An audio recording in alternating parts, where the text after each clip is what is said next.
नान्यं जाने नैव जाने न जाना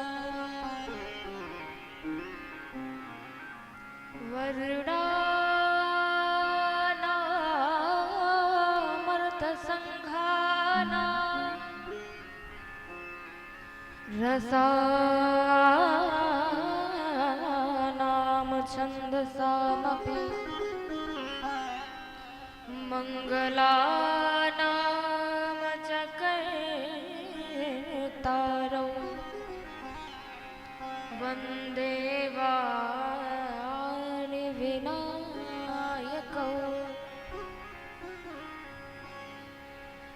यत्र यत्र रघुनाथकीर्तनं तत्र तत्र कृतमस्तकाञ्जलिं बाष्पवारि परिपूर्णलोचनं मारुतिं नमत राक्षसान्तकम्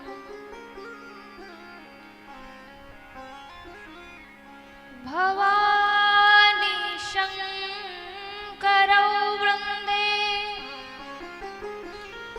श्रद्धा विश्वासरूपिणौ याभ्यां विना न पश्यन्ति सिद्धाः स्वान्तः स्थलीश्वरम्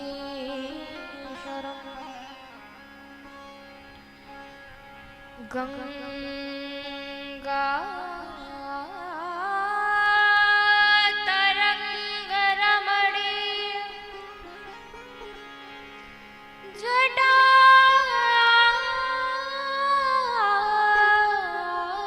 कलापं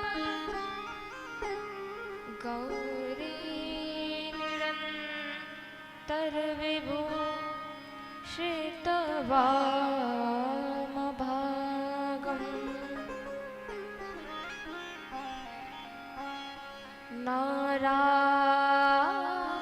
नारायण प्रिय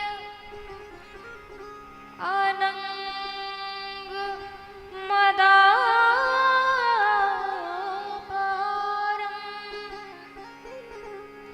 वाराणसी पुरपतिं भज विश्वनाथम्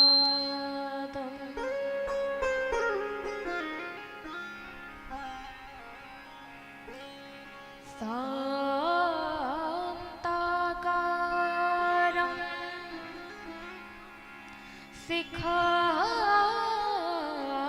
शिखारसमनं नीलकण्ठं सुरेशं विश्वाधारं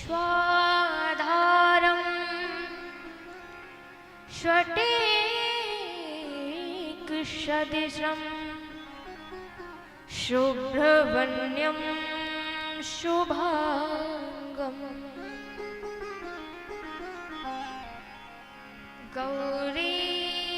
गौरीकान्तं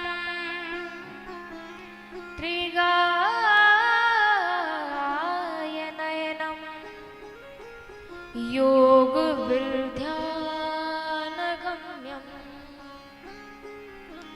वन्दे शम्भो भवभयहरं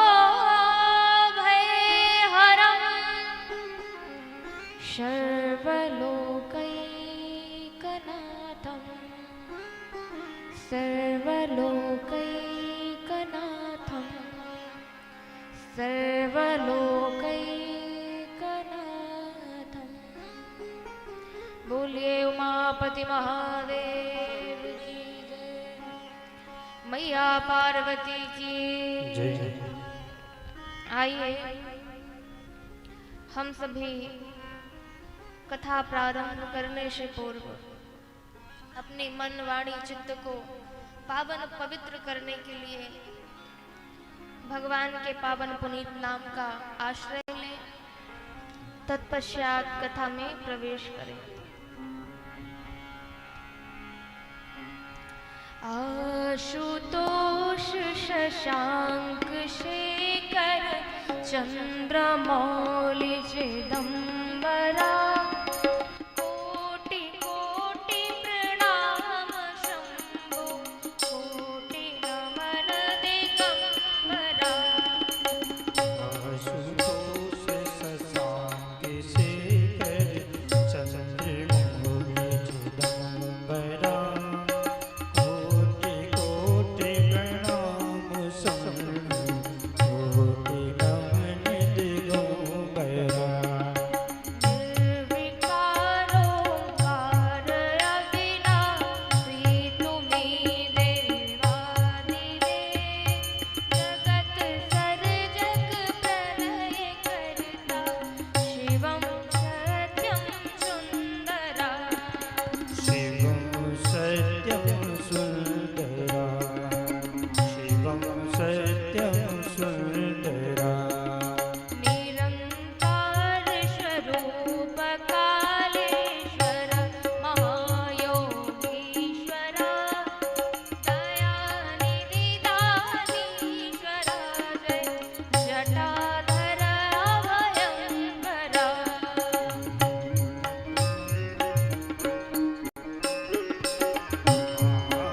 योगीश्वरा दयानिधि दानीश्वरा दातार भयंकरा। शूलपाणि त्रिशूलधारी औगणी वातापरी जय महेश त्रिलोचना विश्वनाथ विशंबरा।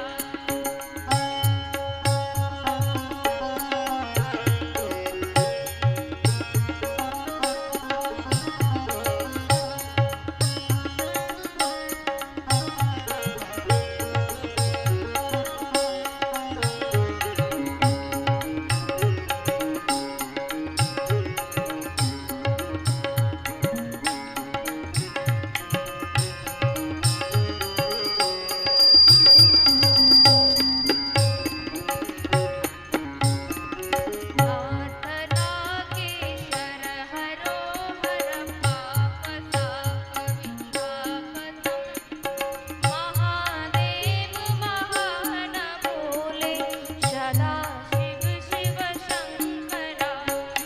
नाथ नागेश्वर हरोहर पाप साप विशापतम् महादेव महान भोले सदा शिव शंकरा। सदा शिव शिव शंकरा जगतपति अनुरक्ति भक्ति सदैव तेरे शरण हो क्षमा हो अपराध सब जय जय जगति जगदीश्वरा। जगतपति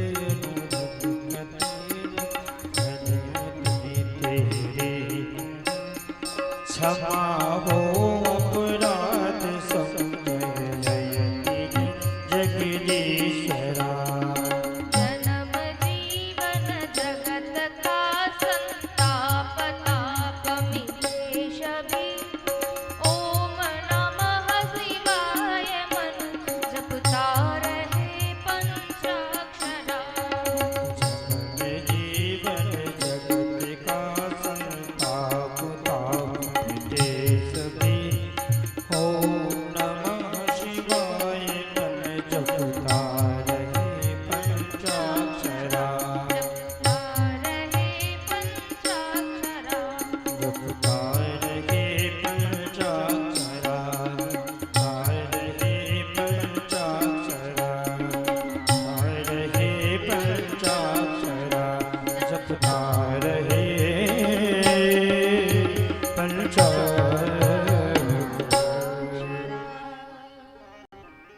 बोलिए भोलेनाथ की जय मैया पार्वती की जय हनुमान जी महाराज की जय मैया तारिणी की जय।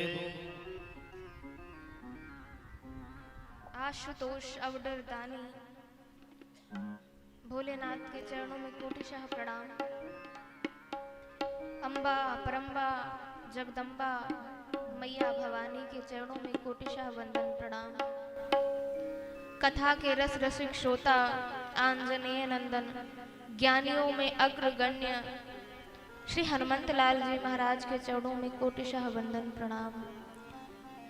बाबा गोस्वामी तुलसीदास जी महाराज के चरणों में कोटिशः प्रणाम। श्री सद्गुरुदेव भगवान के चरणों में कोटिशः वंदन प्रणाम। श्री वेद व्यास जी महाराज के चरणों में कोटिशः वंदन प्रणाम। कुल देवता वासु देवता ग्राम देवता आप सभी के चरणों में कोटिशः वंदन प्रणाम। यहाँ पर उपस्थित माताएं बहनें बाल मंडली विप्र मंडली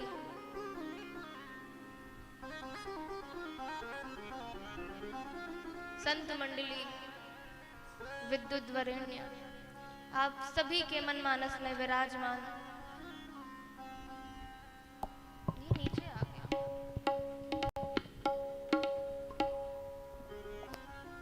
अब ठीक है। आप सभी के मन मानस में विराजमान मैं अपने सर्वेश्वर विशेश्वर भगवान को वंदन प्रणाम करती हूँ। सिय राम में सब जग जानी करहु प्रणाम जोरी जोग पानी करहु प्रणाम जोरी जोग पानी।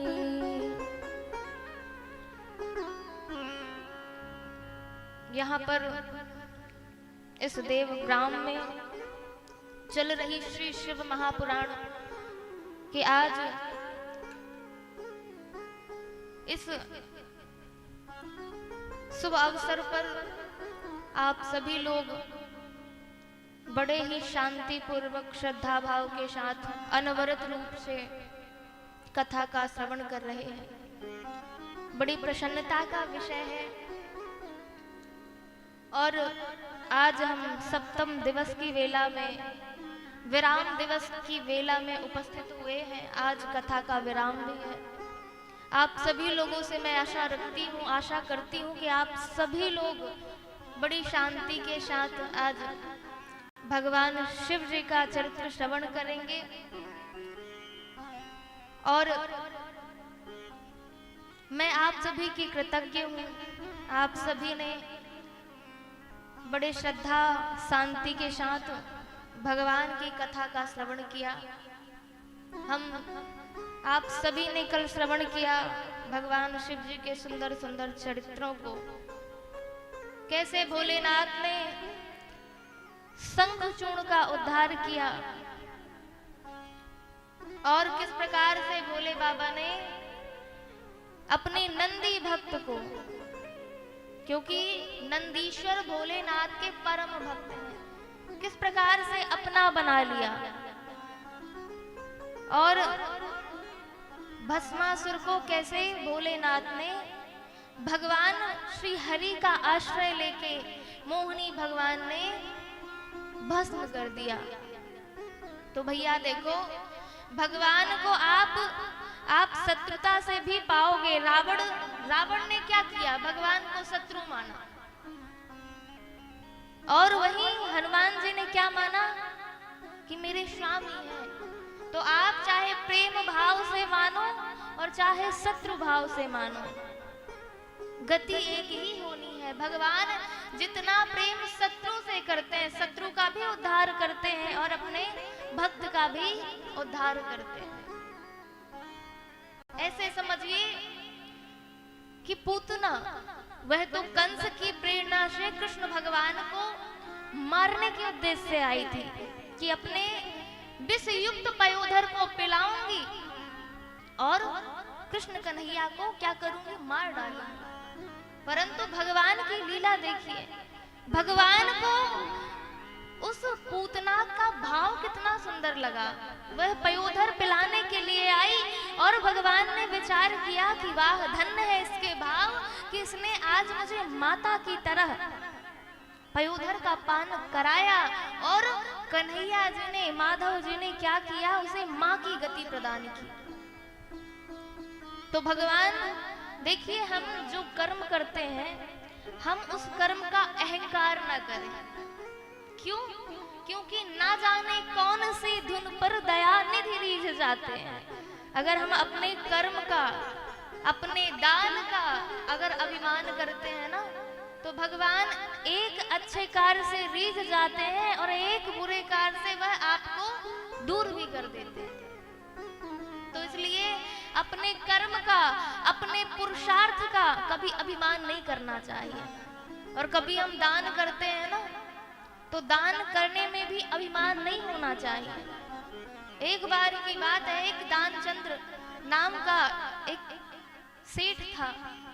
अब महाराज, वह सेठ जी बड़े संपन्न थे, बड़े धनाढ्य थे। उनके दिन तो दान करने के थे, पर दिल नहीं था। उनके देने के दिन थे, पर उनका देने का दिल नहीं था। उनकी पत्नी हमेशा कहती, सदैव कहती कि अरे, आप कभी, गंगा जी 20 किलोमीटर दूर थी उसके गांव से, वह कभी गंगा जी भी स्नान करने नहीं गया। पत्नी कहे कि कभी तो गंगा जी में स्नान कर लिया करो, दान पुण्य कर लिया करो।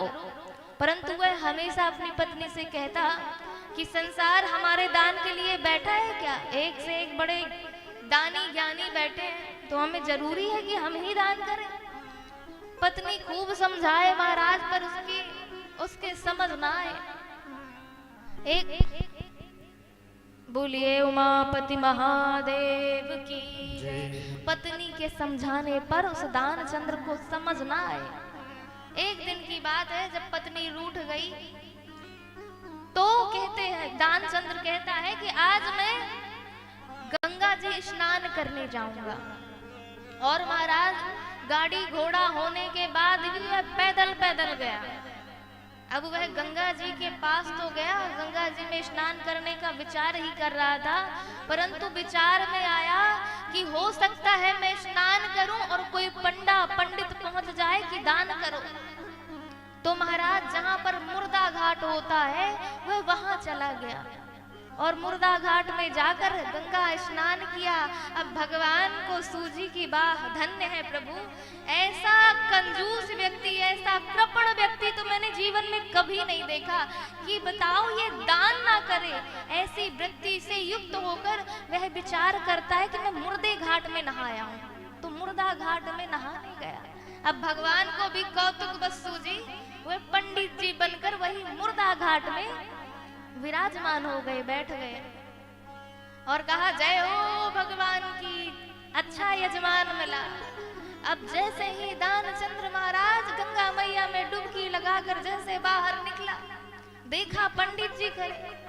अब पंडित जी से दानचंद्र कहता है कि अरे महाराज, तुम्हें मुर्दा घाट भी नहीं कम पड़ा, तुम यहाँ भी पहुंच गए। बोले हाँ, हम तो एकांतवास करते हैं। क्यों? क्योंकि जो भगवान का भगत होता है ना, वह जगत का झमेला पसंद नहीं करता। तो मैं भगवान का भगत हूँ और मैं यही एकांत में ही भगवान का नाम जप करता हूँ।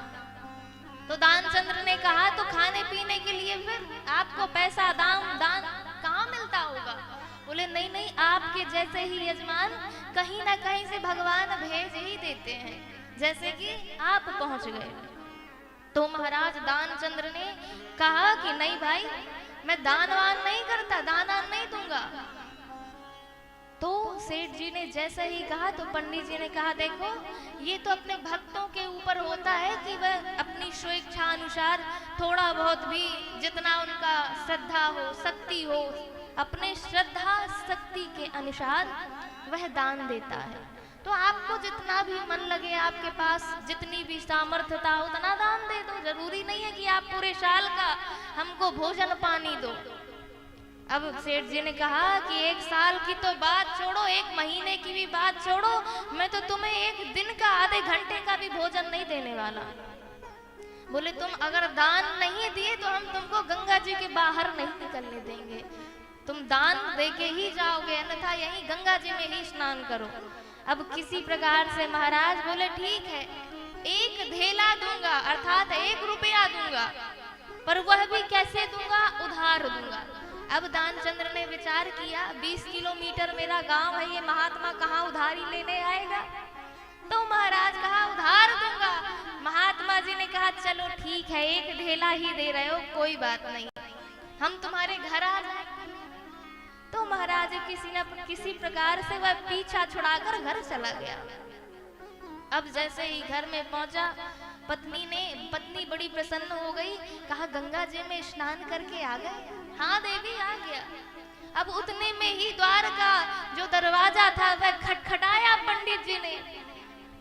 तो दानचंद्र ने कहा देखो तो देवी जरा बाहर कौन है। अब देवी जी गई, बोले कौन, आप महात्मा जी हैं, आपके पतिदेव ने 1 धेला उधार कर दिया है, वही हम लेने के लिए आए हैं अपनी उधारी। अब देवी जी अंदर गई और दानचंद्र से कहती हैं कि आपने किसी को उधारी दे के रखी है क्या। बोले उधारी, बोले हाँ, एक महात्मा जी आए, बोले 1 धेला उधार करके आए हैं आपके पति। अब दानचंद्र महाराज अपना हाथ सर में ठोके बोले ये यहाँ भी आ गया निकम्मा, कुछ करता धरता तो है नहीं, और ये हमें 1 धेला लेने आ गया।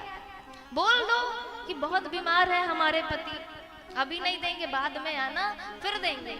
अब पत्नी जी गई और कहा कि हमारे पतिदेव बहुत बीमार हैं और अभी उठ भी नहीं सकते हैं, अब जब आप आइएगा, वो कह रहे हैं कि बाद में आइएगा तो मैं बाद में आपका जो उधार है वह वापस कर दूंगा, मैं आपको दे दूंगा। अब भगवान ने कहा, उन पंडित जी ने कहा अरे राम राम राम राम राम राम, ऐसा कैसे हो सकता है कि हमारा यजमान बीमार हो और हम यहाँ से चले जाएं। नहीं नहीं नहीं नहीं, जब तक उसका इलाज नहीं करा देते तब तक तो कहीं नहीं जाएंगे, हम यहीं रहेंगे। अब महाराज देवी जी गई और कहा पतिदेव वो तो ऐसा ऐसा बोल रहे हैं। अब दानचंद्र ने कहा कैसी मुसीबत आन पड़ी, ये तो जा ही नहीं रहा, ये लगता है पैसा लेके ही जाएगा। दानचंद्र ने कहा कि इतने बीमार थे कह दो मर गया। अब देवी जी गई रोते रोते, बोले पंडित जी हमारे पति देव तो मर गए, चले गए। अच्छा, अरे राम राम राम, अब क्या करें, पति देव मर गए तुम्हारे, तो अब तो हम बिल्कुल नहीं जाएंगे यहाँ से, ये वो तो हमारा यजमान था ना, और यजमान को देखो तुम अकेली बेचारी कहाँ लकड़ी ढूंढोगी, कहाँ क्या करोगी। और भगवान अनेक अनेक रूप आया, भगवान अनेक रूप धरकर सारे गांव वालों को बुला लाए। और वह दानचंद्र को भी ऐसी युक्ति बनती थी कि वह सांस रोक के पड़ा है। अब महाराज अंतिम क्रिया की तैयारी होने लगी, अब जाकर चिता में जलाने की तैयारी होने लगी। अब पत्नी का ये मरे नहीं है, ये जिंदा है, ये नाटक कर रहे हैं। अब गांव वाले बोले बेचारे देखो पति के जाने में कितना दुख हो रहा है, बेचारी बावली हो गई, पागल हो गई, इतना बड़ा सदमा लग गया इसको, अरे राम राम राम। और बेचारी वह तो सत्य कह रही थी, क्योंकि उनका जो पति था वह सांस रोके हुए था। अब बार बार कहे कि मेरे पति मरे नहीं है, ये तो केवल नाटक कर रहे हैं। अब बार बार गांव वाले कहें कि बताओ पति के जाने से इसे कितना बड़ा सदमा लग गया। वो कह रही है हमारे पति मरे नहीं है, और वास्तविकता में मरे नहीं थे। अब आग लगाने के लिए पुत्र आया, तो महाराज जैसे ही पुत्र आग लगाने के लिए आया, भगवान को सूझा धन्य है यह दानी कि ये 1 धेला उधार है इसका, और उसके लिए ये मरने के लिए तैयार है। लगता है मुझे आज इसके सामने हारना पड़ेगा, हारी मानना पड़ेगा। तो भगवान ने कहा, उसके कान के पास गए, लोगों से कहा देखो ये हमारा यजमान है, हम इसके कान में एक मंत्र बोलना चाहते हैं। लोगों ने कहा ठीक है बोल दीजिए। पंडित जी उसके कान में कहते हैं, आया हूँ बैकुंठ से तुम हित नाता जोड़, तुम हित नाता जोड़। मैं बैकुंठ से भिखारी हूँ, तुम्हारे साथ मैं नाता जोड़ने के लिए आया हूँ। और जो ही सुना कि बैकुंठ से भगवान आए हैं तो धीरे से आंखें खोली, और जैसे ही धीरे से आंखें खोली महाराज, तो क्या देखा, पंडित जी सामने, फिर आंखें बंद कर ली कि ये व्यक्ति कहता है कि मैं बैकुंठ से आया हूँ, पर है तो ये पंडित। फिर आंखें बंद कर ली दानचंद्र ने। भगवान ने कहा कि मैं तुमसे प्रसन्न हूँ और तुम मांगो। मांग ले हूँ वरदान कछु, अगर मैं तुमसे प्रसन्न हूँ तुम मांगो, तुम क्या मांगना चाहते हो? तो आंख बंद किए किए कहता है कि अगर आप मुझसे प्रसन्न हैं और कुछ देना चाहते हैं तो धेला दीजिए छोड़। भगवान ने कहा चल भैया मैं तेरा धेला छोड़ दिया, अब तो तू चिता से उठ जा। जैसे ही भगवान ने कहा महाराज, वैसे ही दानचंद्र उस समय उठ गया और खुश हो गया। अब सबने देखा, क्या देखा कि बताओ, मरा हुआ व्यक्ति चिता में लेटा हुआ था, वह उसकी आंखें खुल गई, वह चेतना युक्त हो गया, जब भाई वो मरा ही नहीं था। तो भगवान वहां पर खड़े हुए हैं, मुस्कुरा रहे हैं। तो देखिए ये कथा दृष्टांत हमें सिखाता है, कितनी सुंदर सीख देता है कि हम कितने भी, कभी कभी ऐसा होता है कि कितने बड़े बड़े लोग होते हैं जिनके कितना धन होता है, यश होता है, वैभव होती है, कीर्ति होती है, परंतु फिर भी उनके देने के दिन तो होते हैं परंतु देने का दिल नहीं होता। इसलिए दान करना चाहिए, परंतु दान कैसा करना चाहिए? दान ऐसा करना चाहिए जिसमें हमें अहंकार ना हो, ऐसा दान करना चाहिए। तो बोलिए उमापति महादेव की जय। इस प्रकार से महाराज दान की बड़ी भूमिका है और दान का बड़ा महत्व है। हम आप सभी ने कल श्रवण किया गृहपति अवतार, भोलेनाथ के अवतारों का वर्णन सूत जी महाराज ने शौनकादि 88,000 ऋषियों को श्रवण कराया। गृहपति विश्वानर एवं सुचमति के नामक पिता हुए। सुचस्मति यक्षेश्वरा अवतार, दुर्वासा अवतार और हनुमान जी का अवतार। यह सब अवतारों का वर्णन सूत जी महाराज शौनकादि 88,000 ऋषियों से बखान कर कहते हैं। और हनुमान जी का तो वर्णन ही क्या करना। एक बार की बात है जब श्री राघवेंद्र सरकार युद्ध में जीत कर आए तो हनुमान जी महाराज को पुरस्कार सहित श्री किशोरी जी ने एक सुंदर सी मणि रत्न की माला उनको भेंट की, हनुमान जी महाराज को पहना दी प्रसाद स्वरूप। अब हनुमान जी महाराज ने उस माला को क्या किया? वह सभा में सभी लोग देख रहे हैं हनुमान जी महाराज को, और हनुमान जी ने उस माला को तोड़ तोड़ कर दांतों से तोड़ते हैं, पृथ्वी पर फेंकते हैं, पटकते हैं। और जब तोड़ रहे हैं तो किसी ने पूछा वहां पर कि ये तुम क्या कर रहे हो? तो हनुमान जी ने बड़ा सुंदर उत्तर दिया, बोले ये मणि रत्नों की माला है और मैं इसमें देख रहा हूँ कि मेरे राम जी का नाम इसमें कहाँ है।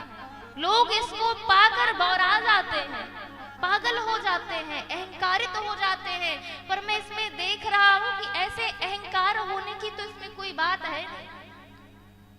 अगर हम इस धन को, इस मणि रत्न माला को पाकर अगर हम बौरा जाते हैं तो इसमें बौराने वाली ऐसी क्या बात है? मैं उसको फोड़ फोड़ कर देख रहा हूँ कि इसमें क्या है ऐसा, और मैं इसको इसलिए फोड़ रहा हूँ कि मेरे राम का नाम इस माला में, इस रत्न में कहाँ है, जो मुझे प्रिय है और जो सारे संसार को प्रिय होनी चाहिए। और इतना सुनकर वह सभा के लोगों के आंखों में आंसू आ गए। ये ऐसे हनुमान जी हैं, उनके अवतार की कथा, जिनका सुयश, जिनका गान स्वयं राम जी महाराज करते हैं। क्या करते हैं? महावीर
जिनके सुयश का वर्णन स्वयं राघवेंद्र सरकार करते हैं, जिन्होंने श्री तुलसीदास जी महाराज को भगवान से मिला दिया। जब रत्नावली की डांट फटकार से तुलसीदास जी जब दुखित हुए, व्यथित हुए, और लोग तो यह कहते हैं कि बताओ तुलसीदास जी तुलसीदास कब बने? तुलसीदास तब बने जब देवी जी की फटकार लगी। तो महाराज आज के युग में तो रोज कला होती है, तो रोज ऐसे तुलसीदास जी बन जाते, पर ऐसा नहीं है। वह तो भगवान के अनन्य भक्त थे। जब रत्नावली ने डांट फटकार लगाई, कहा कि जितना इस मेरे देह से प्रेम करते हो, ये मांस मज्जा का बना हुआ है, इतना प्रेम अगर भगवान श्री राम से कर लेते तो साक्षात आकर भगवान श्री राम तुम्हें मिल जाते। और यह जब बात सुनी, श्री तुलसीदास जी महाराज ने कमंडल को उठाया और कमंडल को उठाकर रोते हुए आज निकल पड़े और कहा कि अब मेरा जीवन भगवान के बिना नहीं है, और अखियां हरि दर्शन की प्यासी, भगवान को याद करते हुए उनके आंसू बह रहे हैं, प्रवाहित हो रहे हैं। और महाराज वह चल पड़े। जब चल पड़े, थोड़ा सा ही कमंडल में जल था, एक वृक्ष में डाल दिया उन्होंने, और जैसे ही वृक्ष में डाला तो उसमें प्रेत रहता था, और प्रेत रहता था। जैसे ही जल उन्होंने डाला, वह प्रेत प्रसन्न हुआ और कहता है कि आपने मेरी प्यास बुझाई, भगवान आपकी प्यास बुझाएगा। तो तुलसीदास जी रोते हुए कहते हैं, मेरी प्यास तो केवल अखियां हरि दर्शन की प्यासी, मैं तो प्यासा हूँ भगवान के दर्शन के लिए, मैं भगवान के दर्शन के लिए पिपासु हूँ। बताओ, अगर भगवान को मिला सकते हो तो मिला दो। प्रेत ने क्या कहा? प्रेत ने कहा, देखो मैं भगवान से तो तुम्हें नहीं मिला सकता, पर जो भगवान से मिला देगा उससे मैं तुम्हें मिला देता हूँ, मिला दूंगा। तुलसीदास जी आज प्रसन्न हो गए और कहा, भगवान से मिलाने वाले को मिला दोगे, वो कौन है? बोले हनुमान जी। पर देखो भैया, हनुमान जी का पता तो हम बता सकते हैं, पर हनुमान जी से हम दूर रहते हैं, हम प्रेत हैं, हम तो प्रेत हैं। तो कहाँ मिलेंगे हनुमान जी? हनुमान जी आपको जहाँ कथा चल रही हो भगवान की, आप काशी चले जाओ, काशी में गंगा तट पर देखना, वहाँ कथा चल रही है, और वहाँ कथा में हनुमान जी महाराज आपको जरूर मिलेंगे। अब तुलसीदास जी महाराज उदास हो गए और कहा, हनुमान जी मिलेंगे, देखिए वो ऐसे तो आएंगे नहीं तो सब हनुमान जी महाराज का दर्शन कर ले, तो मैं दर्शन कैसे करूंगा, मैं उनको पहचानूंगा कैसे? कोई पहचान हो तो बताओ। बोले पहचान है, जो कथा में सबसे पहले आए और कथा में सबसे कथा विराम होने के बाद सबसे बाद में जाए, मान लेना वही हनुमान जी। और तुलसीदास जी महाराज ने जब ये सुना, चल पड़े काशी की ओर, और जैसे ही चल पड़े वहां कथा हो रही थी। अब कथा प्रारंभ हुई तो सबसे पहले हनुमान जी कोढ़ी का रूप धरकर वहां पर आ गए। अब कथा चलती रही, बड़े प्रेम और भाव के साथ हनुमान जी ने श्रवण किया। अब अंतिम में कथा विराम हुई तो महाराज, अब हनुमान जी महाराज विचार कर रहे हैं कि तुलसीदास जी जाएं तब हम जाएं। क्यों? क्योंकि हनुमान जी का नियम है कि जब कथा आरंभ होती है तो सबसे पहले हनुमान जी आते हैं, और जब कथा विराम होती है तो सबके जाने के बाद हनुमान जी तब जाते हैं। अब तुलसीदास जी बैठे हैं, तुलसीदास जी से हनुमान जी कहते हैं, कोढ़ी का रूप बनाया हुआ है, उन्होंने कहा कि भैया जाओ, अब तो कथा विराम हो गई है, कल फिर आना। हनुमान जी ने जब जैसा कहा तो तुलसीदास जी कहते नहीं, जहां जाना था, जहां मेरा ठिकाना था, मैं वहां पहुंच चुका हूं। अब इस समय मुझे कहीं जाने की आवश्यकता नहीं है।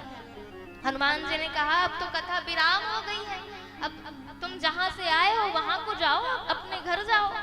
हनुमान जी से तुलसीदास जी कहते हैं, देखिए हमको इतनी जल्दी तो है नहीं कि हम जाएं, आप जाओ, फिर आपके बाद ही हम जाएंगे।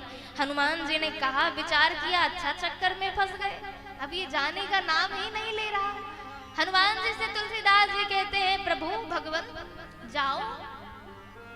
तुलसीदास जी ने कहा, प्रभु हम मेरा ठिकाना तो यही है, मुझे कहीं जाने की जरूरत नहीं है।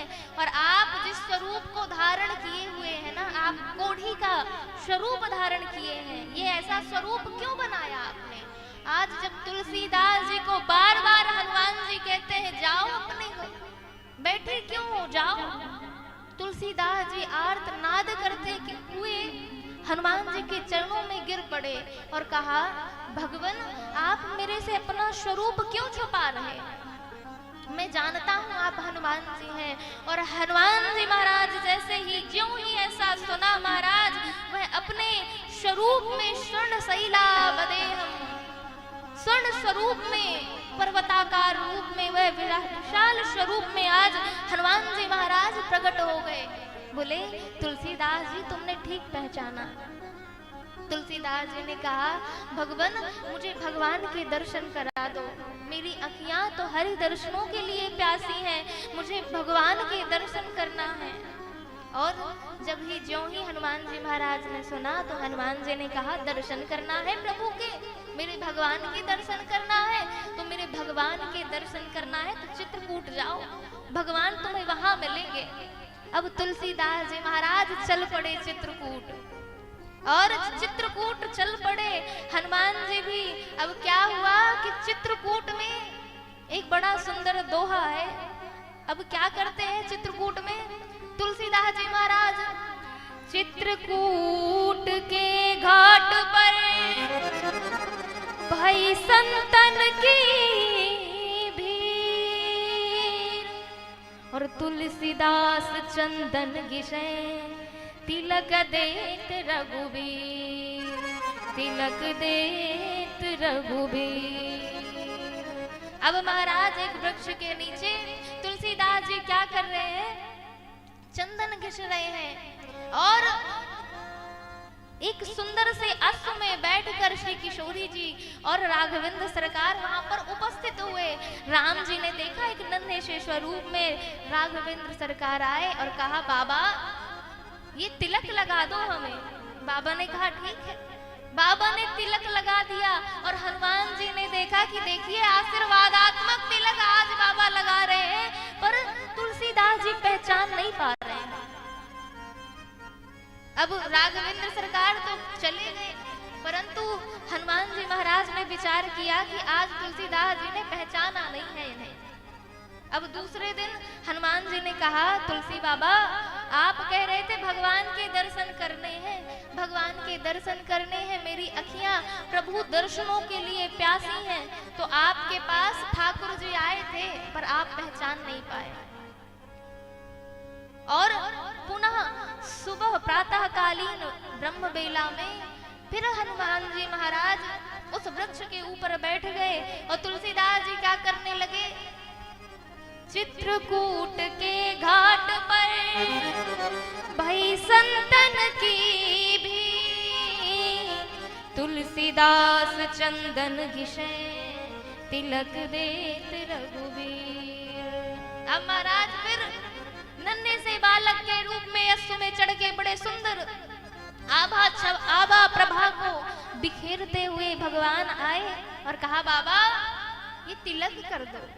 और जैसे ही कहा, अब हनुमान जी ने विचार किया आज ये फिर नहीं समझने वाले हैं, फिर नहीं पहचानने वाले हैं, तो वहीं से हनुमान जी महाराज ने कहा कि चित्रकूट के घाट पर भाई संतन की भी, तुलसीदास चंदन घिसे तिलक देत रघुबीर। और ज्यों ही तुलसी बाबा ने सुना, पहचान गए और चरणों को पकड़ लिया कि आप भेष छिपा के आते हैं। अपने भक्तों को कोई ऐसे क्यों तड़पाता है कोई ऐसे। आज रोने लगे और तुलसी बाबा ना जाने कितनी खरी खोटी सुनाई। तो देखो ये कथा प्रसंग बताता है, हमें सिखाता है कि हमें भी कभी कभी ना भगवान से लड़ाई कर लेनी चाहिए। क्यों? कहना चाहिए उनके सामने जाकर कि क्या हम पूतना से भी गए बीते हैं, उन राक्षसों से भी गए बीते हैं जो पूतना आपको मारने के उद्देश्य से आई थी, परंतु उसका आपने उद्धार किया।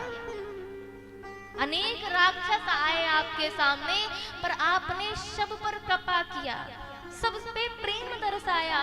तो क्या हम इतने गए बीते हैं? सरकार, आपका स्वभाव बदल चुका है, आपका व्यवहार बदल चुका है, तो हमें उनके सामने क्या करना चाहिए? भगवान से लड़ाई करनी चाहिए कि आपका स्वभाव बदल गया है क्या? आप तो दीनों के ऊपर कृपा करने वाले हैं सरकार, और हम जानते हैं कि हम पापी हैं, अत्याचारी हैं, पर उनसे तो गए गुजरे नहीं हैं, उन राक्षसों से तो गए गुजरे नहीं है। तो आप हमारे ऊपर कृपा की दृष्टि, कृपा की कटाक्ष क्यों नहीं करते सरकार? मुझे ऐसा लगता है, क्या वह स्वभाव पहला सरकार अब नहीं है? क्या वह स्वभाव पहला सरकार अब नहीं है। दीनों के वास्ते क्या, दीनों के वास्ते क्या दरबार अब नहीं, दीनों के वास्ते क्या दरबार नहीं है।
त्रिलोकी पा गया था। प्रभु मैं तो जानता हूँ कि आप उदार हैं, आपका दरबार सरकार दीनों का दुखियों का आश्रय है। आप जब संसार से ये जीवात्मा निराश हो जाता है सरकार, आपके दरबार में आता है तो आपका दरबार तो दीन दुखियों का सहारा है। आप तो दीन दुखियों के सहारे हैं सरकार। पर मुझे ऐसा लगता है कि क्या उस उदारता में, क्या उस उदारता में कुछ सार अब नहीं है। क्या उस उदारता में, क्या वह स्वभाव पहला सरकार अब नहीं है। क्या वह स्वभाव पहला सरकार अब नहीं है।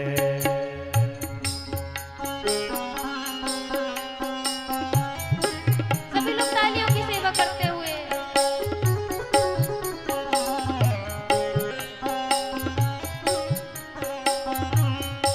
भक्त भगवान से क्या कर रहा है, भक्त भगवान से लड़ाई कर रहा है कि मुझे ऐसा लगता है कि कपोल कल्पित बातें हैं कि आपने सुदामा को त्रिलोक्य दे दिया, त्रैलोक्य का ऐश्वर्य प्रदान कर दिया।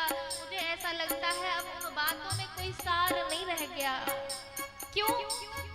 पाते थे जिस हृदय का आश्रय अनाथ लाखों, अपने जिस हृदय का आपने अनाथ लाखों। ओ पाते थे जिस हृदय का आश्रय अनाथ लाखों। आपने जिस हृदय का आपने अनाथ लाखों। क्या वह हृदय दया का, क्या वह दया दया का का भंडार अब नहीं। क्या वह स्वभाव पहला सरकार अब नहीं है। क्या वह स्वभाव पहला सरकार अब नहीं है। क्या वह स्वभाव पहला सरकार अब नहीं है। क्या वह स्वभाव पहला सरकार अब नहीं है। क्या वह स्वभाव पहला सरकार अब नहीं है। क्या वह स्वभाव पहला सरकार अब नहीं है। दीनों के वास्ते क्या, दीनों के वास्ते क्या दरबार अब नहीं है। तीनों के वास्ते क्या दरबार अब नहीं। तीनों के वास्ते क्या दरबार अब नहीं है। क्या वह स्वभाव पहला सरकार अब नहीं है। क्या वह स्वभाव पहला सरकार अब नहीं है। मेरे क्या वह स्वभाव पहला सरकार अब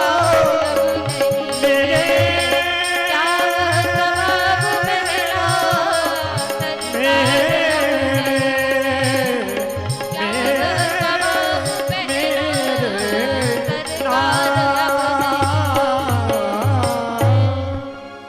क्या वह स्वभाव पहला सरकार अब नहीं है। दीनों के वास्ते क्या, दीनों के वास्ते क्या दरबार अब नहीं है। हमें भगवान से ऐसे लड़ाई करना चाहिए कि प्रभु क्या हम उन सब राक्षसों से भी गए बीते हैं, आप हमारे ऊपर कृपा नहीं कर रहे हैं। हमने तो ना जाने क्या क्या सुन रखा है कि सुदामा को त्रैलोक्य प्रदान कर दिया। मुझे तो ऐसा लगता है ऐसी बातों का कोई सार नहीं है। आपका स्वभाव, आपका व्यवहार बदल गया है, आप बदल चुके हैं सरकार। और आपके बदलने का क्या कारण है? मैं क्या इतना बुरा हूं? ऐसे भगवान से लड़ाई करनी चाहिए, तभी भगवान का प्रेम हमारे अंदर। क्यों? क्योंकि जब हम लड़ाई करेंगे, और कैसे करेंगे, उनको कुछ संबंध बनाकर, हम उनको चाहे माता बनाए, चाहे पिता बनाए, चाहे भाई बनाए, उनसे संबंध जोड़ लें। उनसे जब हम संबंध जोड़ेंगे ना, कहते हैं भगवान खोजने में नहीं मिलते हैं कि हम खोजेंगे और भगवान मिल जाएंगे। भगवान तो जानने में नहीं, मानने में मिलते हैं। जब हम भगवान को मान लेंगे ना, भगवान को अपना बना लेंगे, तो भगवान हमसे नाता जोड़कर, जैसे दानचंद्र से नाता जोड़कर कहा ना भगवान ने कि आया हूं वैकुंठ से तुम हित नाता जोड़। प्रसन्न हूं मैं तुमसे, तुम्हारे साथ मैं नाता जोड़कर इस धरा भूमि में आया हूं। दानचंद्र भगवान को क्या मानता था? वह कभी दान नहीं करता था, तो भगवान उसके लिए आए। देखो भगवान न जाने कौन सी धुन पर दया निधि रीझ जाते हैं। आपकी कौन सी व्यवहार में, आपकी कौन सी बातों में भगवान रीझ कर आपसे प्रेम करने लगे, ये आपको पता नहीं चलेगा। पर एक बात है, मूल बात यह है कि भगवान से सबसे पहले क्या करो? संबंध बना लो। तो महाराज, ऐसे हनुमान जी महाराज का सूत जी महाराज ने वर्णन किया, और आगे वर्णन आता है। आगे वर्णन करते हैं, शौनकादि ऋषि से सूत जी कहते हैं कि 88,000 ऋषियों, अब मैं तुम्हें वह कथा श्रवण करा रहा हूं।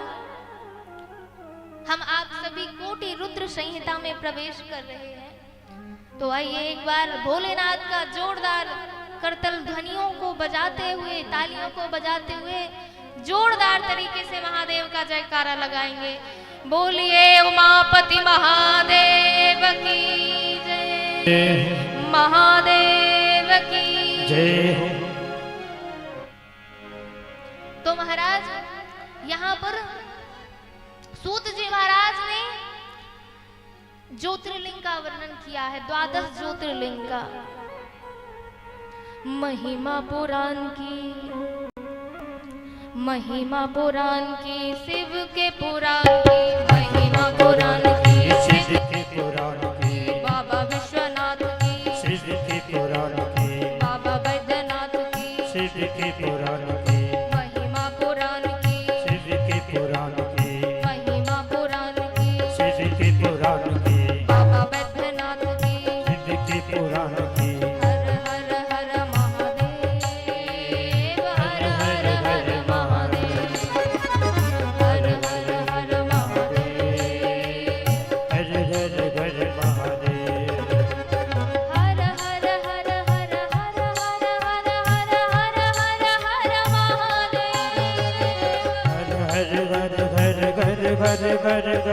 हर महादेव, हर हर हर महादेव।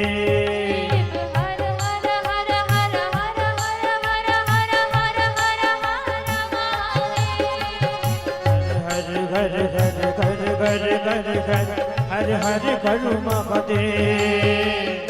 सौराष्ट्र सौमनाथं च श्रीशैले मल्लिकार्जुनम् उज्जयिन्यां महाकालम् ओमकारं मल्लेश्वरम् परल्यां वैद्यनाथं च डाकिन्यां भीमशङ्करम् सेतुबन्धितो रामेशं नागेशं दारुकावने वाराणसीं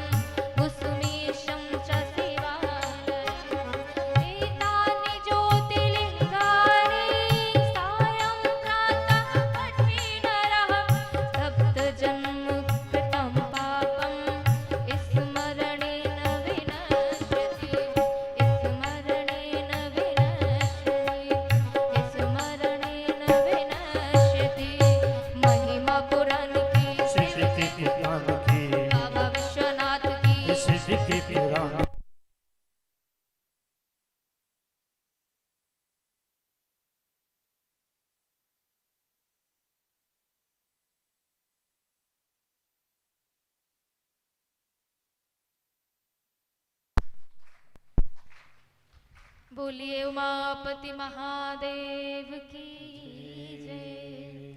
सौराष्ट्रे सौमनाथं च श्रीशैलमल्लिकार्जुनम् उज्जैन्यां महाकालम् ओमकार्यमलेश्वरम् परल्यानां वैद्यनाथं च डाकिन्यामभीमशङ्करम् सेतुबन्धे तु रामेशं नागेशं दारुकावने वाराणस्यां तु विश्वेशं त्र्यम्बकं गौतमी तटे हिमालये तु केदारं घुष्मेशं च शिवालये एतानि ज्योतिर्लिङ्गानि सायं प्रातः पठे नरः सप्तजन्मकृतं पापं स्मरणेन विनश्यति। इस प्रकार से बोलिए उमापति महादेव की जय। सूत जी ने द्वादश ज्योतिर्लिंग का वर्णन किया है। पहला बताया सोमनाथ। सोमनाथस्य तेषां वै प्रथमः परिकीर्तितः तन्माहात्म्यं शृणु मुने प्रथमं सावधानतः। आज सौनकादि 88,000 ऋषियों से सूत जी कहते हैं कि जिस प्रकार कोई कांच का पात्र देता है ना, तो पहले कह देता है, पहले सावधान करता है कि ये कांच का पात्र है, ठीक से पकड़ना। इसी प्रकार ये ठीक ऐसे ही कथा है कि ये अनमोल है, इसे सावधानी से सुनना। तन्माहात्म्यं शृणे मुने प्रथमं सावधानतः। आप सभी भी बड़े ध्यान के साथ, बड़ी शांति के साथ आप सभी श्रवण करें। तो सोमनाथ गुजरात प्रांत के काठियावाड़ क्षेत्र में समुद्र के किनारे सोमनाथ विश्व प्रसिद्ध ज्योतिर्लिंग है, जहां भगवान पहले यह प्रवासक क्षेत्र के नाम से भी जाना जाता था। यहीं पर भगवान कृष्ण ने अपनी लीलाओं का संवरण किया है। जरा नामक व्याधि को निमित्त बनाकर महाराज अपनी लीला का संवरण किया। ऐसे सोमनाथ भगवान को बोलिए सोमनाथ भगवान की।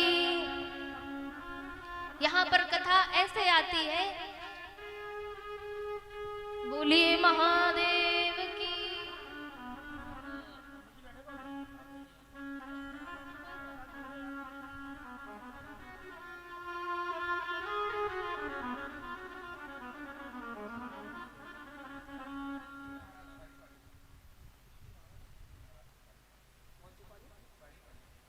और हम सभी के बीच में छुआरी पानी से चल करके हमारे सुशील महाराज जी यहाँ व्यास मंच पर आए हैं।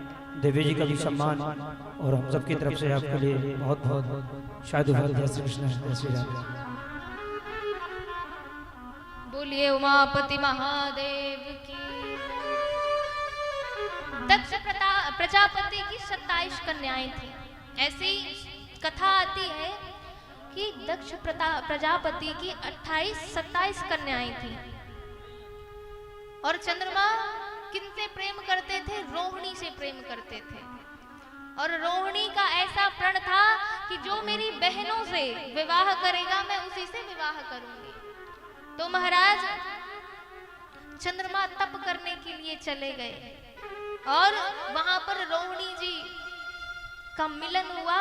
रोहिणी जी को देखा तो विवाह का प्रस्ताव रखा। अब महाराज रोहिणी जी कहती हैं कि मेरा मन तो अन्यत्र किसी से आकर्षित हो चुका है और मैं उनको पाना चाहती हूँ।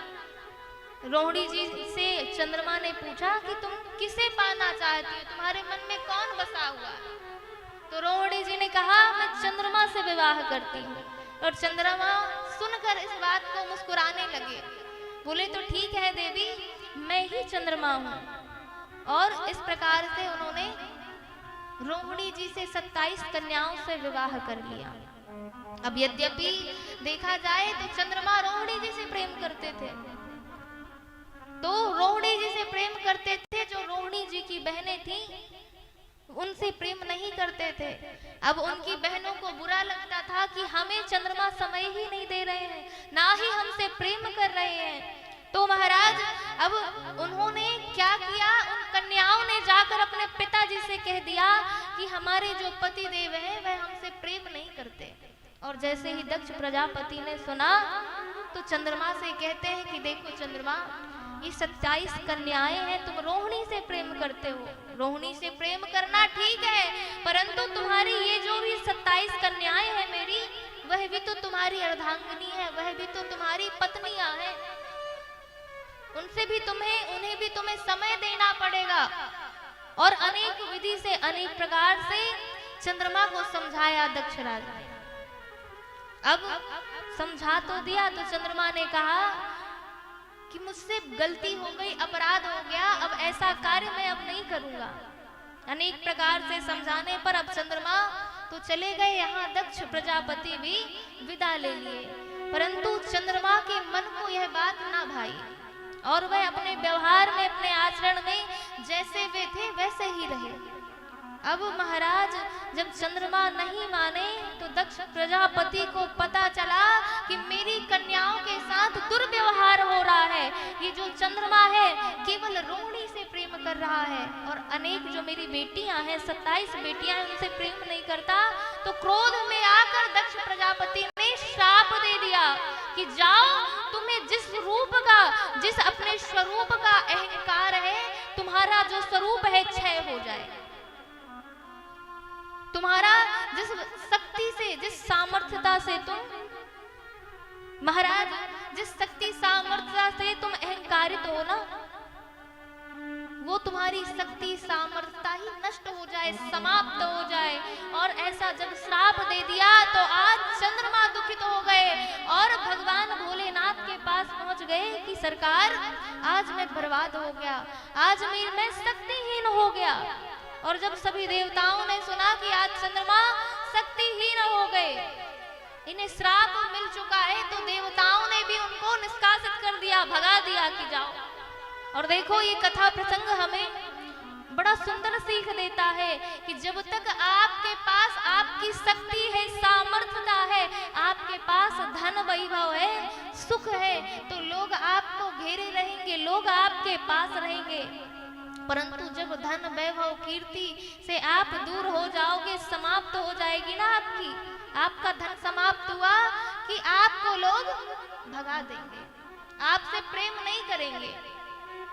सुख के साथी सब हैं, परंतु दुख में कोई नहीं होता। और व्यक्ति कैसा है कि जब दुख पड़ा तो भगवान को टेर लगाता है, और जब सुख होता है तो उसे भगवान की याद नहीं आती कि भगवान है। एक बार की बात है कि एक बार एक मकान बन रहा था, भवन का निर्माण हो रहा था। अब मालिक छत के ऊपर था, मालिक छत के ऊपर था, जो मजदूर था काम में लगा हुआ था। अब मालिक ने पुकारा, पर सबसे ऊपर वाले टेरेस में मालिक थे। अब मजदूर काहे को सुने, वह तो अपने में मगन है, काम में रत है। तो महाराज वह अपना काम कर रहा था, मालिक पुकार रहा था, पर उसे सुनाई नहीं दे रहा था।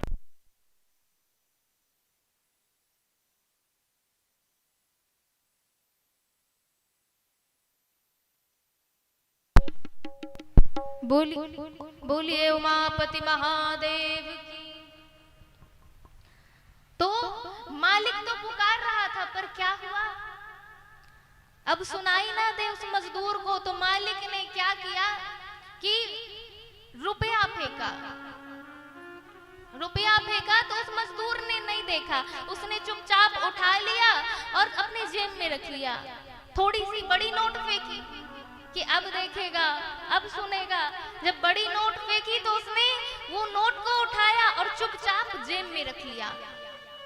अब मालिक ने अब विचार करे, मालिक की ये मुझ में देख ही नहीं रहा है, ये तो पैसा उठाता है जेब में चुपचाप रख लेता है और फिर काम में लग जाता है।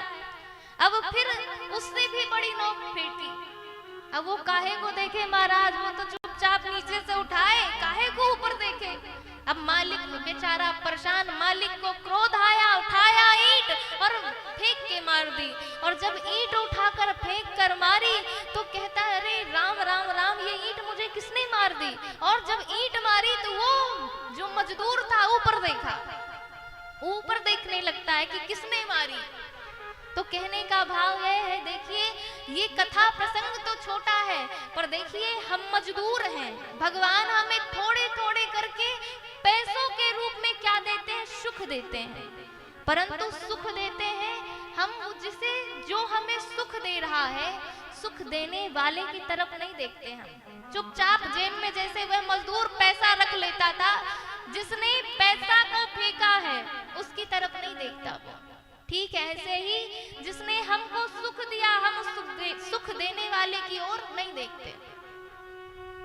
और जब जैसे मालिक ने ईंट उठाकर फेंकी और उसको लगी तो वो क्या करता है, ऊपर निगाह करता है कि किसने मारा। और ठीक ऐसे ही जब भगवान सुख देते देते देते देते विचार करते हैं कि मैं इसको सुख संपत्ति तो देता जाता हूँ, पर इसने एक बार भी मेरी तरफ नहीं निहारा, एक बार भी यह नहीं देखा कि ये सुख कौन दे रहा है, एक बार भी विचार नहीं किया।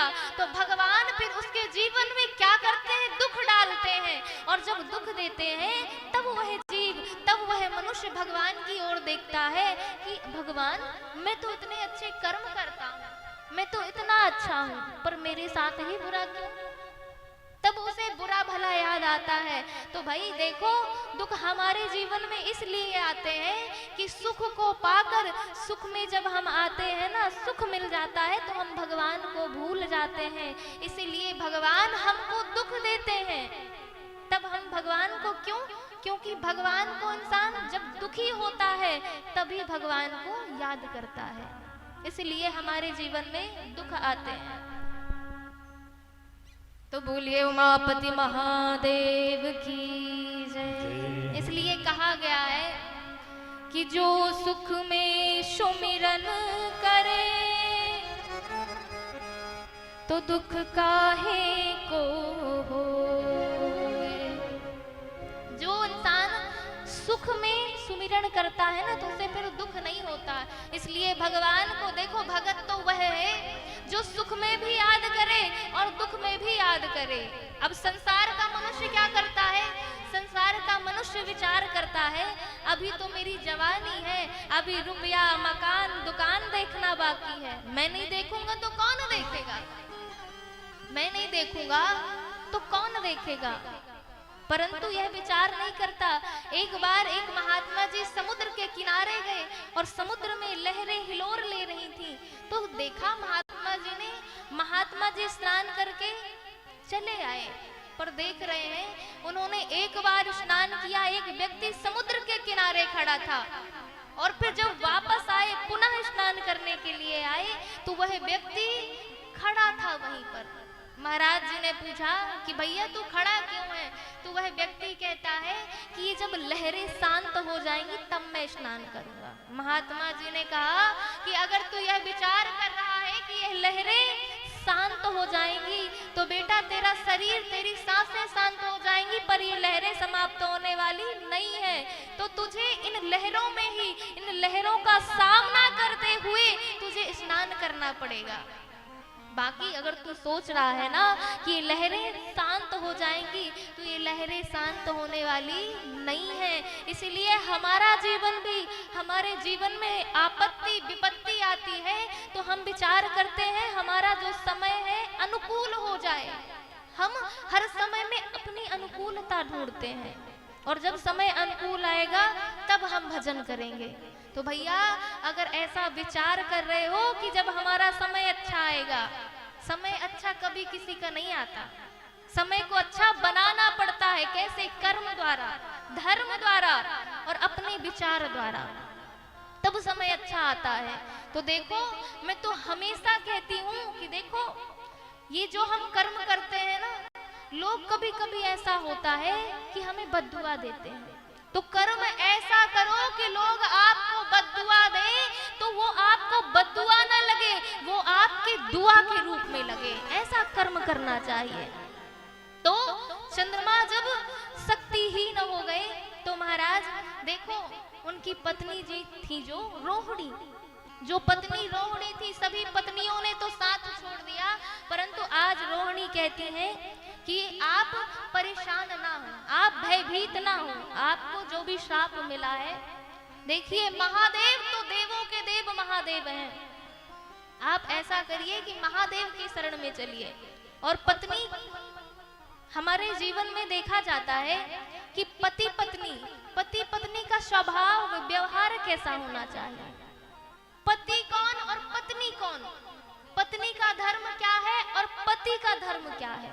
पत्नी वह जो अपने पति को दुर्मार्ग में लगा हुआ है, कुकृत्य करता है, पाप करता है, बुरे विचार करता है, व्यभिचार करता है, पति कैसा भी हो, परंतु पत्नी अपने प्रेम के बल पर वह अपने पति को भक्ति के मार्ग पर ले जाए, भगवान से प्रेम करा दे, यह है पत्नी, यह है पत्नी का धर्म।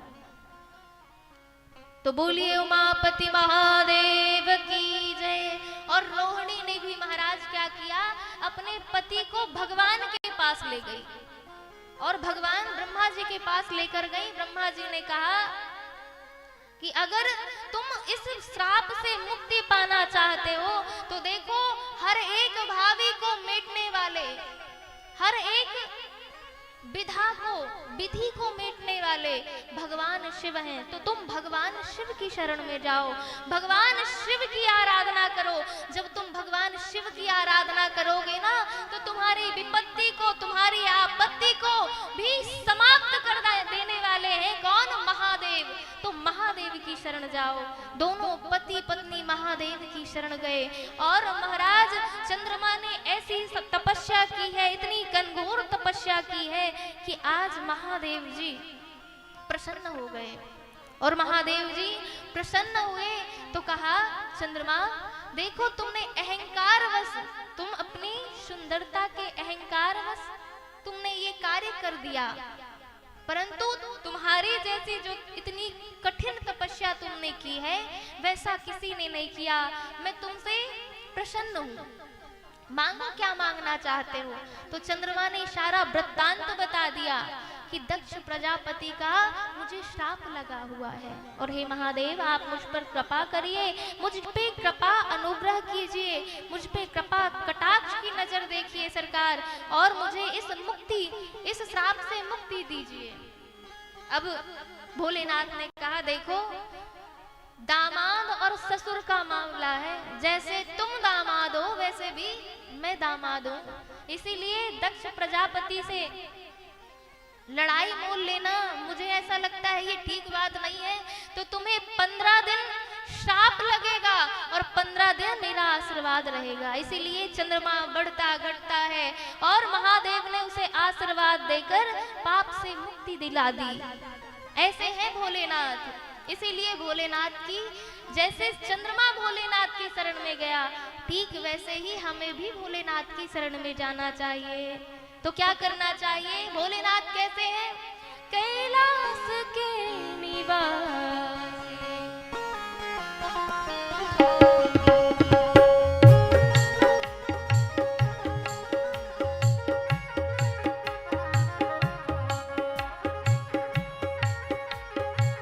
कैलाश के निवासी नमो बारे बारे हो,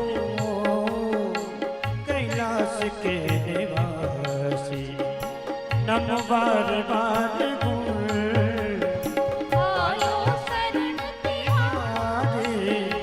आयो शरण तिहारे अवतार तार तुम कैलाश के निवासी, कैलाश के निवासी।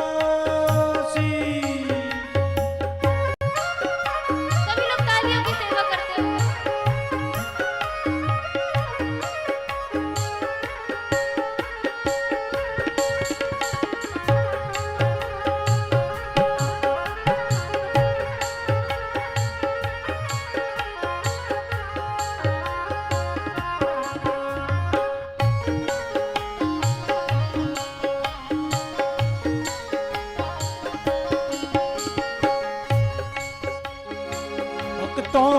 कभी तुमने भूल निराश ना किया, भक्तों को कभी तुमने भूल निराश ना किया। मांगा था जिसने तुमसे वरदान दे दिया, मांगा था जिसने तुमसे वरदान दे दिया। बड़ा है तेरा दायरा, बड़ा है तेरा दायरा, बड़ा दाता रे तू कैलाश के निवासी, कैलाश के निवासी।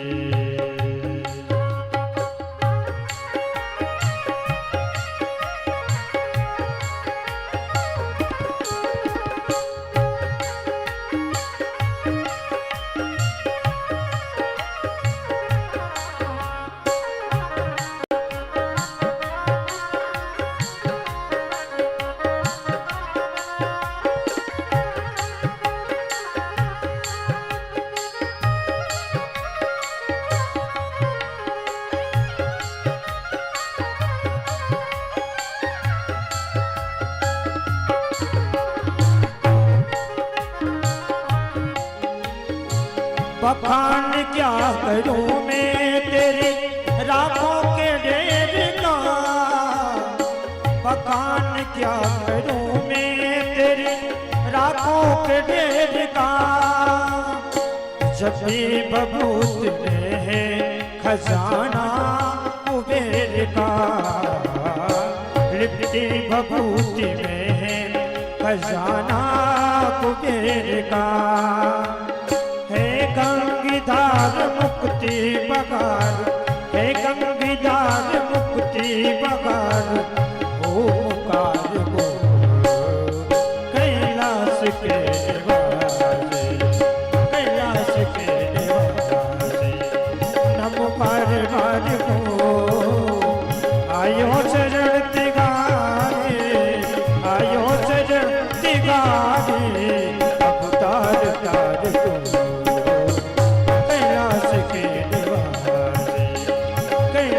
के निवासी, कैलाश के निवासी।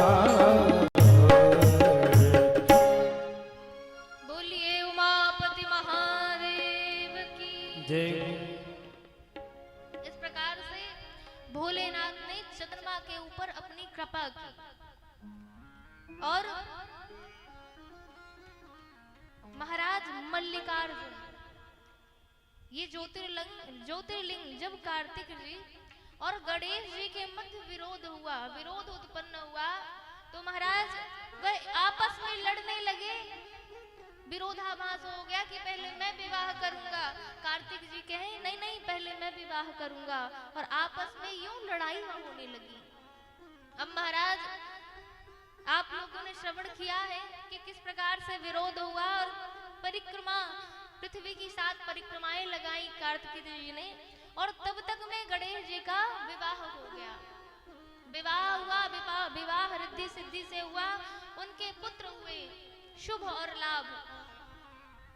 तो महाराज ज्यों ही देखा कार्तिक जी ने कि गणेश जी का विवाह हो गया, गणेश जी का विवाह हो गया तो क्रोधित होकर वह क्या कहते हैं, अपने नाखूनों से अपने शरीर की खाल को नोच देते हैं और मैया पार्वती के सामने रख देते हैं कि तुमने मेरे साथ इतना पाप किया, दुराभाव किया, मैं अब अपना मुख कभी नहीं दिखाऊंगा। और जाकर दक्षिण भारत में क्रौंच पर्वत पर निवास करने लगे और माता जी मनाने के लिए पीछे पीछे जैसे ही जाती हैं वह मानते नहीं हैं। उसी समय पर भगवान शिव मल्लिकार्जुन के रूप में वहां पर प्रकट हो जाते हैं। तो बोलिए मल्लिकार्जुन भगवान की जय। इस प्रकार से महाराज और तीसरा महाकाल ज्योतिर्लिंग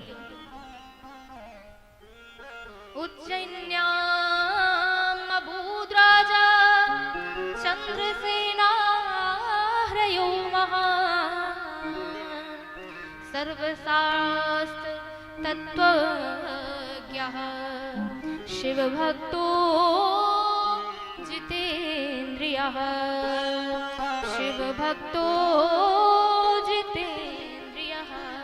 इस नगरी में वेद प्रिय नाम के एक ब्राह्मण रहते थे जो शिव जी के परम भक्त थे और यह ऐसी कामना रखते थे कि मेरे पुत्र हो, परंतु पुत्र कैसे हो, मेरे पुत्र ऐसे हो जो भगवान के प्रिय भक्त हों और भगवान की कथा गाएं, जिसमें जो आतंक संसार में है वह संसार में आतंक को मिटा सके। और महाराज भगवान ने कृपा की, भोलेनाथ ने कृपा की और जो वेद प्रिय नाम के ब्राह्मण थे उनके 4 संतानें हुई, 4 पुत्र हुए। 4 पुत्र हुए जब वह भगवान के परम भक्त थे, शिव जी के परम भक्त थे। उन्होंने जत्र तत्र भगवान शिव जी की कथा गाना प्रारंभ किया। सबके मनोभाव बदलने लगे और जो दूसरा नाम का आताताई असुर था, जो आताताई था संसार में, उसने ऐसा आतंक मचा रखा था, ऐसा आतंक मचा रखा था महाराज कि सभी देवता, सभी लोग उससे भयभीत थे। तो महाराज जब ये वेद प्रिय नाम के जो पिताजी थे, उनके जो पुत्र थे 4, वह भगवान की कथाओं को गाने लगे, कथाओं की जत्र तत्र कथा गाने लगे। और जहां पर दूसरा नाम का असुर रहता था उस पर्वत पर गए और उस पर्वत पर भी जाकर क्या किया, भगवान की कथा सुनाने लगे।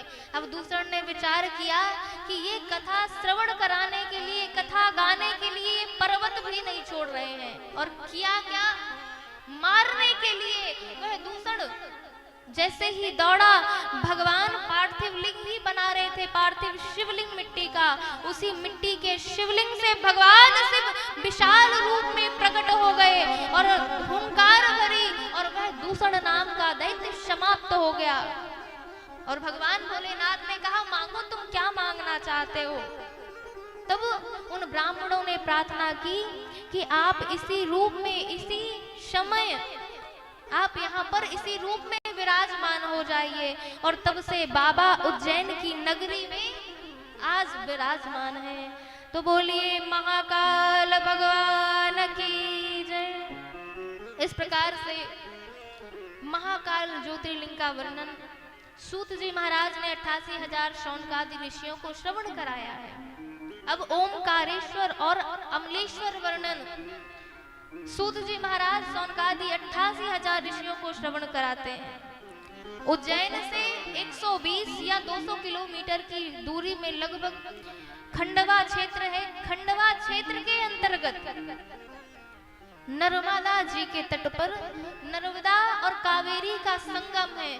उस बीच ओंकार पर्वत रूपी, ओंकार पर्वत के रूप में भगवान शिव वहां पर विराजमान है।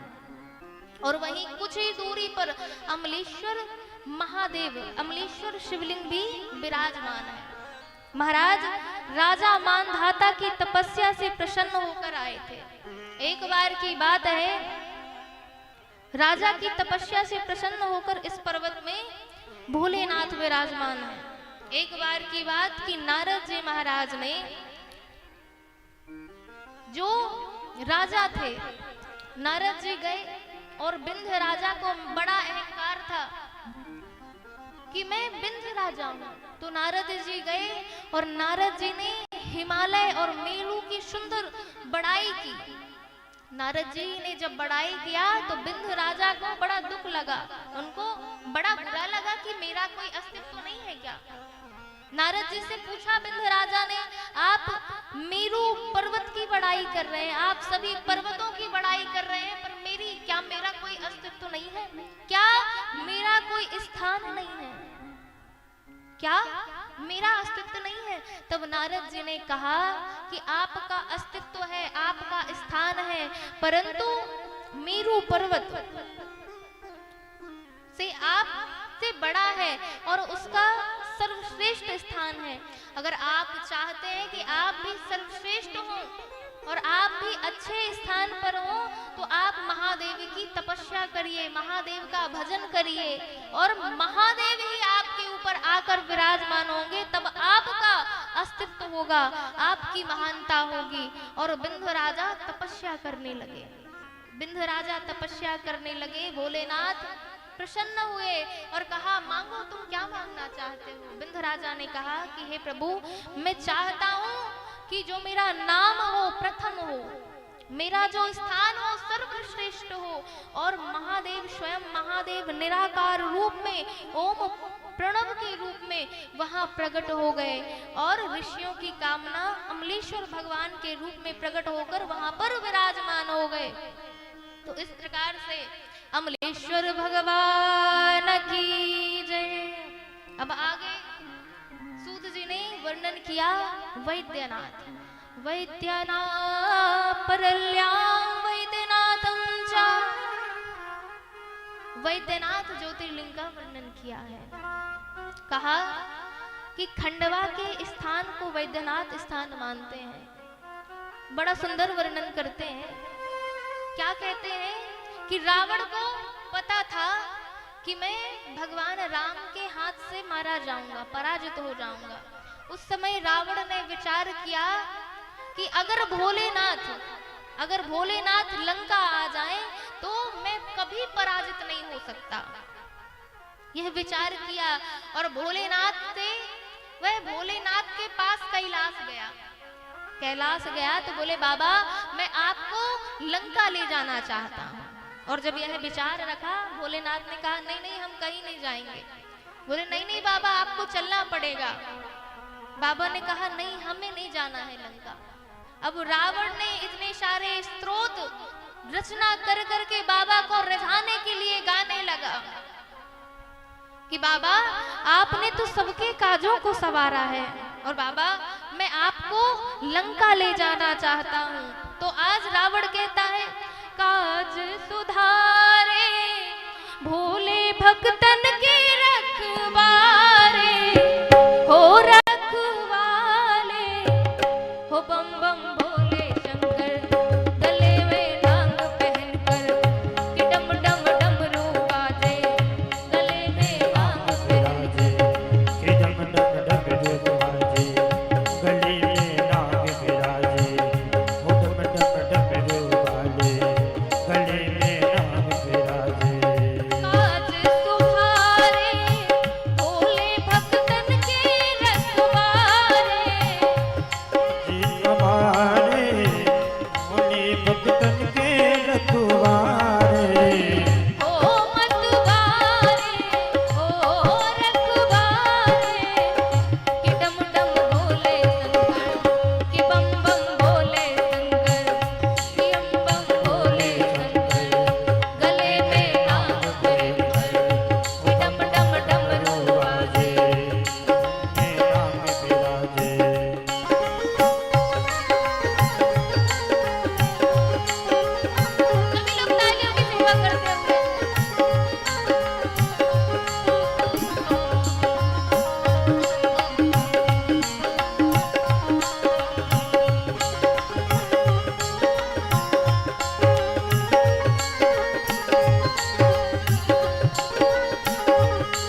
करने लगा, रिझाने लगा। क्या कहता है, सबको सब दे दिया बाबा, और ऐसी साधना की है, ऐसे रिझाने लगा आज कि अपने शीशों को काट काट कर भोलेनाथ के ऊपर चढ़ाने लगा। और भोलेनाथ के ऊपर जब 10 शीशों को चढ़ाया महाराज, भोलेनाथ प्रकट हो गए और कहा, क्या मांगना चाहते हो, क्या पाना चाहते हो? रावण ने कहा, सरकार मैं चाहता हूँ कि आप लंका चलिए। तो रावण से भोलेनाथ कहते हैं, रावण से कहते हैं कि ठीक है। परंतु भोलेनाथ ने आज श्री हरि को याद किया। आज श्री हरि को याद करते हुए भोलेनाथ कहते हैं कि श्री हरि भगवान हे नाथ, अगर मैं लंका चला गया तो ये अत्याचारी, पापाचारी, दुराचारी का कभी नाश होने वाला नहीं है। तो महाराज अब यहाँ भोलेनाथ ने तो कह दिया कि अब मैं तुम्हारे साथ चल रहा हूँ कैलाश, पर एक शर्त रहेगी। कौन सी शर्त? तो कहा, ये शर्त रहेगी कि मैं चला तो जाऊंगा, परंतु तुम जहां पर रख दोगे मुझे, मैं वहां पर विराजमान हो जाऊंगा। रावण ने कहा, बिल्कुल ठीक है, हम मानने के लिए तैयार हैं, आप चलिए। तो अब रावण ने छोटे से शिवलिंग के रूप में शिव जी प्रकट हो गए और वह अपने हाथ में रावण ने उठाया और ले चला। और जैसे ही महाराज ले चला तो हिमालय में आते हुए रावण सीधा झारखंड पहुंचा। भगवान विष्णु एक छोटे से बालक के रूप में, ग्वाल के रूप में वहां पहुंच गए। और जैसे ही रावण ने देखा, उस समय अचानक रावण प्यास से व्याकुल हो गया, तड़प गया। तो ग्वाल को देखा, जो भगवान श्री हरि ग्वाल बने हुए छोटे से बालक को देखा, तो रावण ने कहा कि मुझे प्यास लगी हुई है, तुम इस शिवलिंग को पकड़ लो, मैं जब तक आऊंगा नहीं इसको पृथ्वी में मत रखना। अब महाराज वह बालक को देखकर प्यास बुझाने के लिए रावण चल पड़ा। और जब रावण ने देखा, रावण आया तो शिवलिंग को उस ग्वाल ने, उस बालक ने नीचे रख दिया था। अब महाराज वह तो स्थापित हो गया। अब रावण ने कहा, अरे दुष्ट, तूने बिना पूछे, मेरी बिना आज्ञा के इस शिवलिंग को तूने कैसे रख दिया, स्थान पर, पृथ्वी पर कैसे रख दिया? तो रावण से वह बालक कहता है, अरे धूर्त मूर्ख, तुझे शर्म नहीं आती? मैं इतना छोटा हूँ, तुझे शर्म आना चाहिए। तू कहता है कि मैं अपने हाथ में शिवलिंग को, इतने भारी शिवलिंग को रखे रहूं, तुझे शर्म आनी चाहिए। तू इतना मूर्ख है कि छोटे से बच्चे को इतना भारी शिवलिंग पकड़ा के ना जाने कहाँ चला गया, मैंने रख दिया, मुझे भारी लगा। तो रावण कहता है, अरे ये जहां मैंने स्थापित किया, अब ये स्थापित हो जाएगा। तो उस बालक ने कहा, तुम जानो, तुम्हारा शिवलिंग जाने, तुम्हारा वरदान जाने, अब हमें नहीं पता भाई, हम तो चले। अब वह बालक वहां से अंतर्ध्यान हो गया। अब रावण ने उस शिवलिंग को उठाने का प्रयास किया और बार बार उठाने का प्रयास किया, रावण ने पर विफल रहा। उसी समय आकाशवाणी हुई कि अरे मूर्ख, भगवान भोलेनाथ ने क्या कहा था? भगवान भोलेनाथ ने कहा था, एक शर्त पे मैं लंका जाऊंगा। और वो कौन सी शर्त है? वो ये शर्त है कि जहां तू शिवलिंग जिस स्थान पे रख देगा, मैं वहां विराजमान सदैव के लिए हो जाऊंगा, फिर तू उसे उठा नहीं सकता। अब रावण पश्चाताप करने लगा और कहता है, नहीं नहीं, मैं तो उठा के ही जाऊंगा, मैं तो लंका ले जाऊंगा। अब महाराज जब ब्रह्म गिरा हुई तो रावण किसी प्रकार से माना, परंतु अब भगवान की साधना करने लगा कि महादेव, ये नहीं हो सकता, आपको लंका तो जाना ही पड़ेगा, आप लंका चलिए। और उसने वहीं पर कठोर तपस्या की, अपने 10 बार शीशों को चढ़ाया काट काट कर। भोलेनाथ प्रसन्न हो गए महाराज और कहा, रावण भयभीत ना हो, तुम्हें 10 रावण की मैं शक्ति देता हूँ, 20 भुजाओं की मैं शक्ति देता हूँ, तुम्हें भयभीत होने की आवश्यकता नहीं है, तुम तो निर्भय होकर जाओ। और रावण संतुष्ट होकर वहां से चला गया और भगवान वहां पर वैद्यनाथ के रूप में स्थापित हो गए। तो बोलिए वैद्यनाथ भगवान की जय। आगे सूत जी वर्णन करते हैं भीम शंकर ज्योतिर्लिंग का। कुंभकर्ण का जो पुत्र था भीम, ये बड़ा आताताई था महाराज, और वह भगवान को तो मारता नहीं था, बड़ा असुर था। तो काम्य वन में एक एक शिव भक्त रहते थे। और ये क्या करे, ये राजा था असम का। वो आए भीम शंकर और भजन करने लगे। भजन करने लगे तो ये जो राक्षस था, वह मारने के लिए दौड़ा। और महाराज जैसे ही उस भगत को मारने के लिए दौड़ा है, भगवान भोलेनाथ वहां शिवलिंग के रूप में प्रकट हो गए और भीम राक्षस को मारते हैं। उसी भीम नदी प्रवाहित होती है। जब भीम को मारते हैं तो उससे ही भीम नदी प्रवाहित होती है और महादेव उसी नाम से वहां पर स्थित हो जाते हैं। तो ऐसे नाम पड़ता है भीम शंकर। तो बोलिए भीम शंकर भगवान की जय। इस प्रकार से देखिए, रावण ने, जब रावण जान गया कि भगवान आने वाले हैं, भगवान आएंगे और भगवान ही मुझे पराजित करेंगे, तो जब यह समझ गया रावण, तो रावण के भी मान का मर्दन करने के लिए भगवान आए।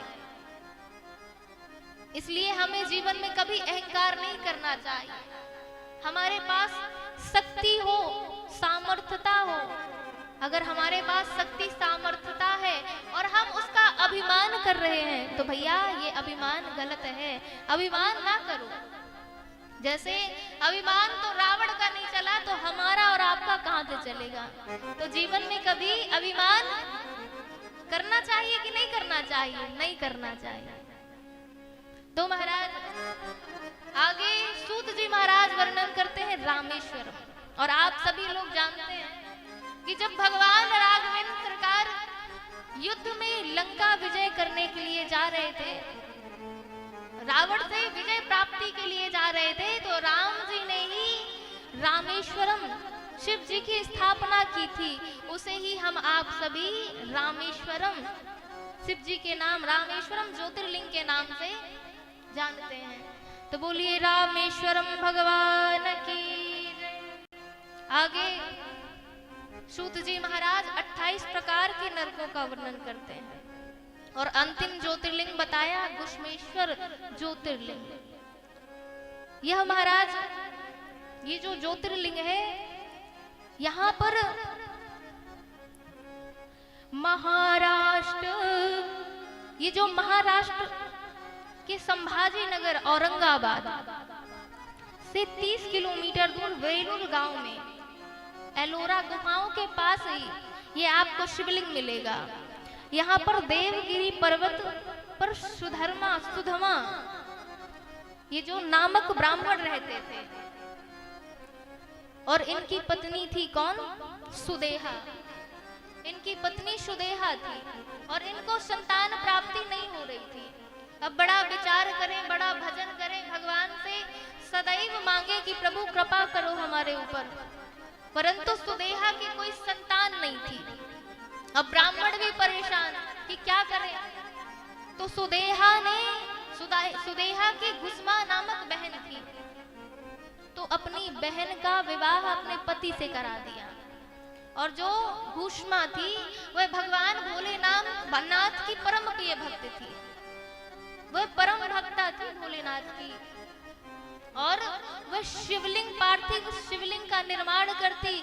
नित्य 101 शिवलिंग, पार्थिव मिट्टी का शिवलिंग बनाती और उसका अर्चन वंदन करती, अभिषेक करती, दूध घी दही से उसका अभिषेक करती, बिल्व पत्र चढ़ाती, समी चढ़ाती। महाराज अनेकों प्रकार से उस मिट्टी के पार्थिव शिवलिंग का वह पूजा करती। अब महाराज घुस्मा भगवान की बड़ी प्रिय भक्त थी। भगवान की कृपा हुई, उसकी संतान हुई, एक पुत्र हुआ। अब सुयसा को यह देखकर बड़ी ईर्ष्या हुई, जलन हुई और सुयसा ने क्या किया कि सोते हुए पुत्र को, घुस्मा के सोते हुए पुत्र को वह मार डाली और उस एक जलाशय में जाकर फेंक दिया। अब जब घुस्मा को पता लगा तो घुस्मा का जो मन था वह विचलित नहीं हुआ। उसका पुत्र मर गया, वह आज विचलित नहीं है। वह भगवान की नित्य निरंतर, जिस तरह से भगवान भोलेनाथ की वह पूजा करती थी, उसका मन वैसे ही भगवान की पूजा में लगा रहा। महाराज वह जानती है कि मेरे जीवन में अगर विपत्ति आई है, आपत्ति आई है, जो भी दुख है मेरे कर्म का प्रारब्ध है, और मेरे कर्म का प्रारब्ध तो मेटा नहीं जा सकता, इसलिए मैं भगवान का पूजन नहीं छोड़ूंगी, चाहे सुख आए चाहे दुख आए। भूष्मा भोलेनाथ का पूजन करती रही, भोलेनाथ का भजन करती रही। भोलेनाथ उसके पूजा तप और भजन को देखकर प्रसन्न हो गए और कहा, भूष्मा तुम्हें क्या चाहिए, मांगो, तुम क्या मांगना चाहती हो। भोलेनाथ से भूष्मा कहती है कि नाथ मुझे कुछ नहीं चाहिए, मैं चाहती हूँ कि जिस शिवलिंग के रूप में जहाँ पर आप प्रकट हुए हैं, आप जैसे मुझे दर्शन दे रहे हैं, जिस स्थान पर मुझे दर्शन दे रहे हैं हे नाथ, मैं चाहती हूँ कि इसी स्थान पर, इसी स्वरूप में आप सबको दर्शन दीजिए, सबका कल्याण करिए। ये संसार के लोग ना, ये संसार के लोग इतना भजन नहीं कर सकते, इतना तप नहीं कर सकते हैं, इतना जप नहीं कर सकते, तो सरकार आप इन मानवों पर क्यों, क्योंकि ये जो मानव है ना, किसी का कोई भाग्यहीन है, और कोई विद्वान है, कोई ज्ञानी है तो किसी का भाग्य उदित नहीं है, और जिसका भाग्य उदित है जिसके पास ज्ञान नहीं है। तो हे नाथ, जो मंद है, जिन्हें ना ज्ञान है और ना जिनका भाग्य तेज है, ऐसे मनुष्य क्या करेंगे, आपको कैसे प्राप्त करेंगे, आपके प्रेम को कैसे प्राप्त करेंगे। तो नाथ ऐसे मंदः सुमंद मतयो मंद भाग्या हृतद्रुपः मंद भाग्या उपद्रुतः, ऐसे मंद लोगों के ऊपर हे नाथ आप यहाँ पर विराजमान हो जाइए, और आप उन मंद लोगों को, उन मूर्ख लोगों को आप उनके ऊपर सदैव कृपा करिए। वो जब आपके दर्शन करेंगे, जो आपके दर्शन करते ही उनका मन, उनकी बुद्धि, उनका चित्त निर्मल हो जाएगा। तो सरकार, मैं आपसे मांगना चाहती हूँ कि आप जिस स्वरूप में यहाँ खड़े हुए हैं, आप इसी स्वरूप में यहाँ विराजमान हो जाइए। तो भगवान प्रसन्न होकर वहाँ गुष्मेश्वर ज्योतिर्लिंग के रूप में महाराज वहाँ विराजमान हो गए। तो बोलिए गुष्मेश्वर ज्योतिर्लिंग भगवान की जय। इस प्रकार से भगवान भोलेनाथ वहाँ पर स्थापित तो हो गए, परंतु जो गुष्मा की संतान थी, जिसे श्वेता मार चुकी थी, जिसने मार डाला था, आज वह संतान जीवित हो गई, और भूष्मा ऐसे ही वह भगवान के भजन में लगी रही। देखो भैया, ये कथा हमें चलते चलते कितना सुंदर सीख देती है कि हमारे जीवन में, देखिए भूष्मा के जीवन में कितनी बड़ी विपत्ति आई कि वह अपने पुत्र को मरा हुआ देख रही है। उसके तो एक ही पुत्र था, परंतु वह विचलित नहीं हुई। आप अगर भगवान का श्रद्धा पूर्वक, विश्वास पूर्वक भजन करोगे ना, तो देखो जीवन में समस्याएं सबके आती हैं, विपत्तियां सबके आती हैं, परंतु हम भगवान का आश्रय लेते हैं, हम भगवान का अवलंब लेते हैं, तो देखो संसार नहीं बदलता और ना संसार के लोग बदलते। संसार वैसे ही रहता है, संसार के लोग भी वैसे ही रहते हैं, परंतु आपके देखने का दृष्टिकोण बदल जाता है। और ये बताता कौन है? ये बताते हैं गुरुदेव, ये बताते हैं, मार्ग बताने वाले हैं संत, मार्ग बताने वाले हैं भगवान महात्मा, और संत ही भगवान के रूप में इस धराधाम में आते हैं। तो हमें जीवन में संतों का आश्रय लेना चाहिए।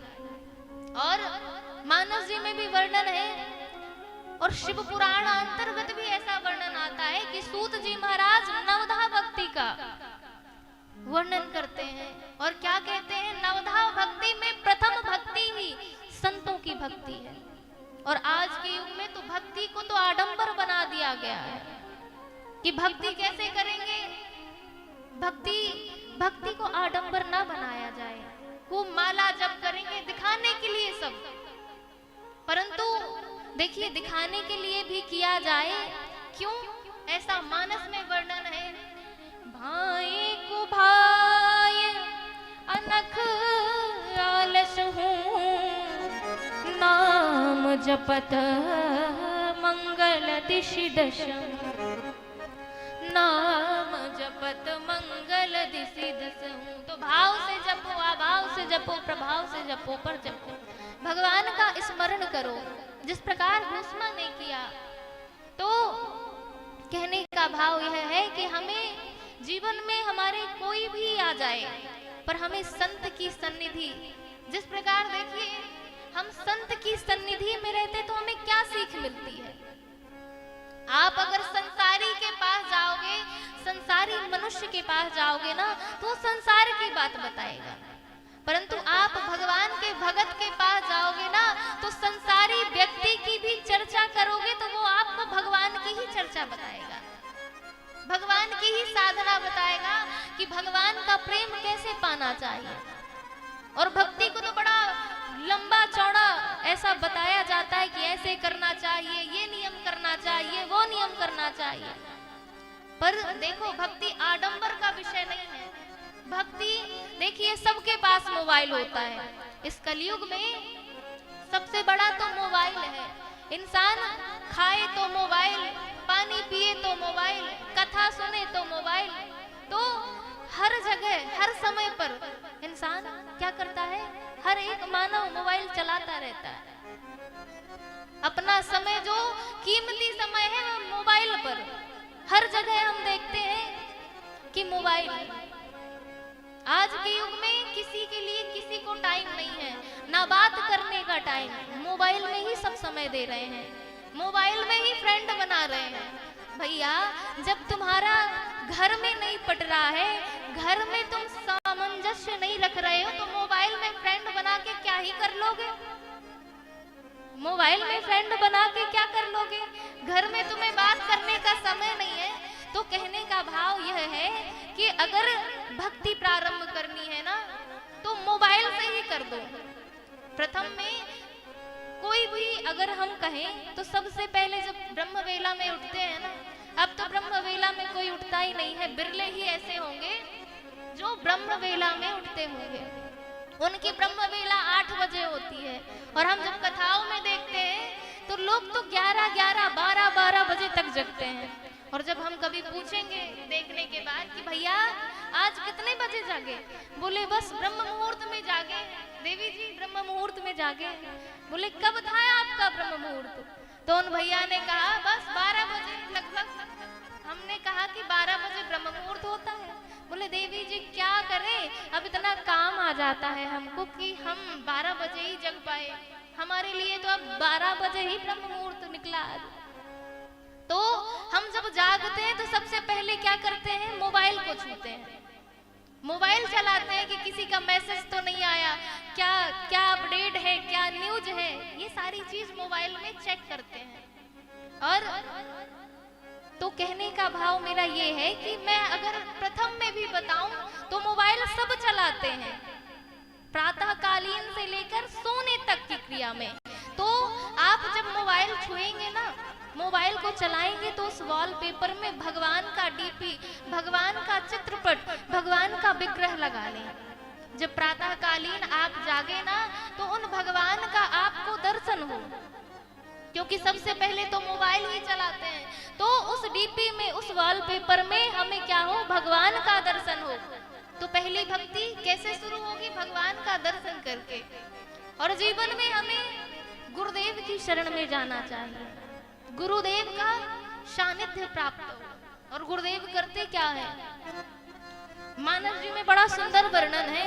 और शिव पुराण में सूत जी महाराज भी वर्णन करते हैं कि हमारे जीवन में भैया गुरु का होना अति आवश्यक है। अब बाबा क्या वर्णन करते हैं,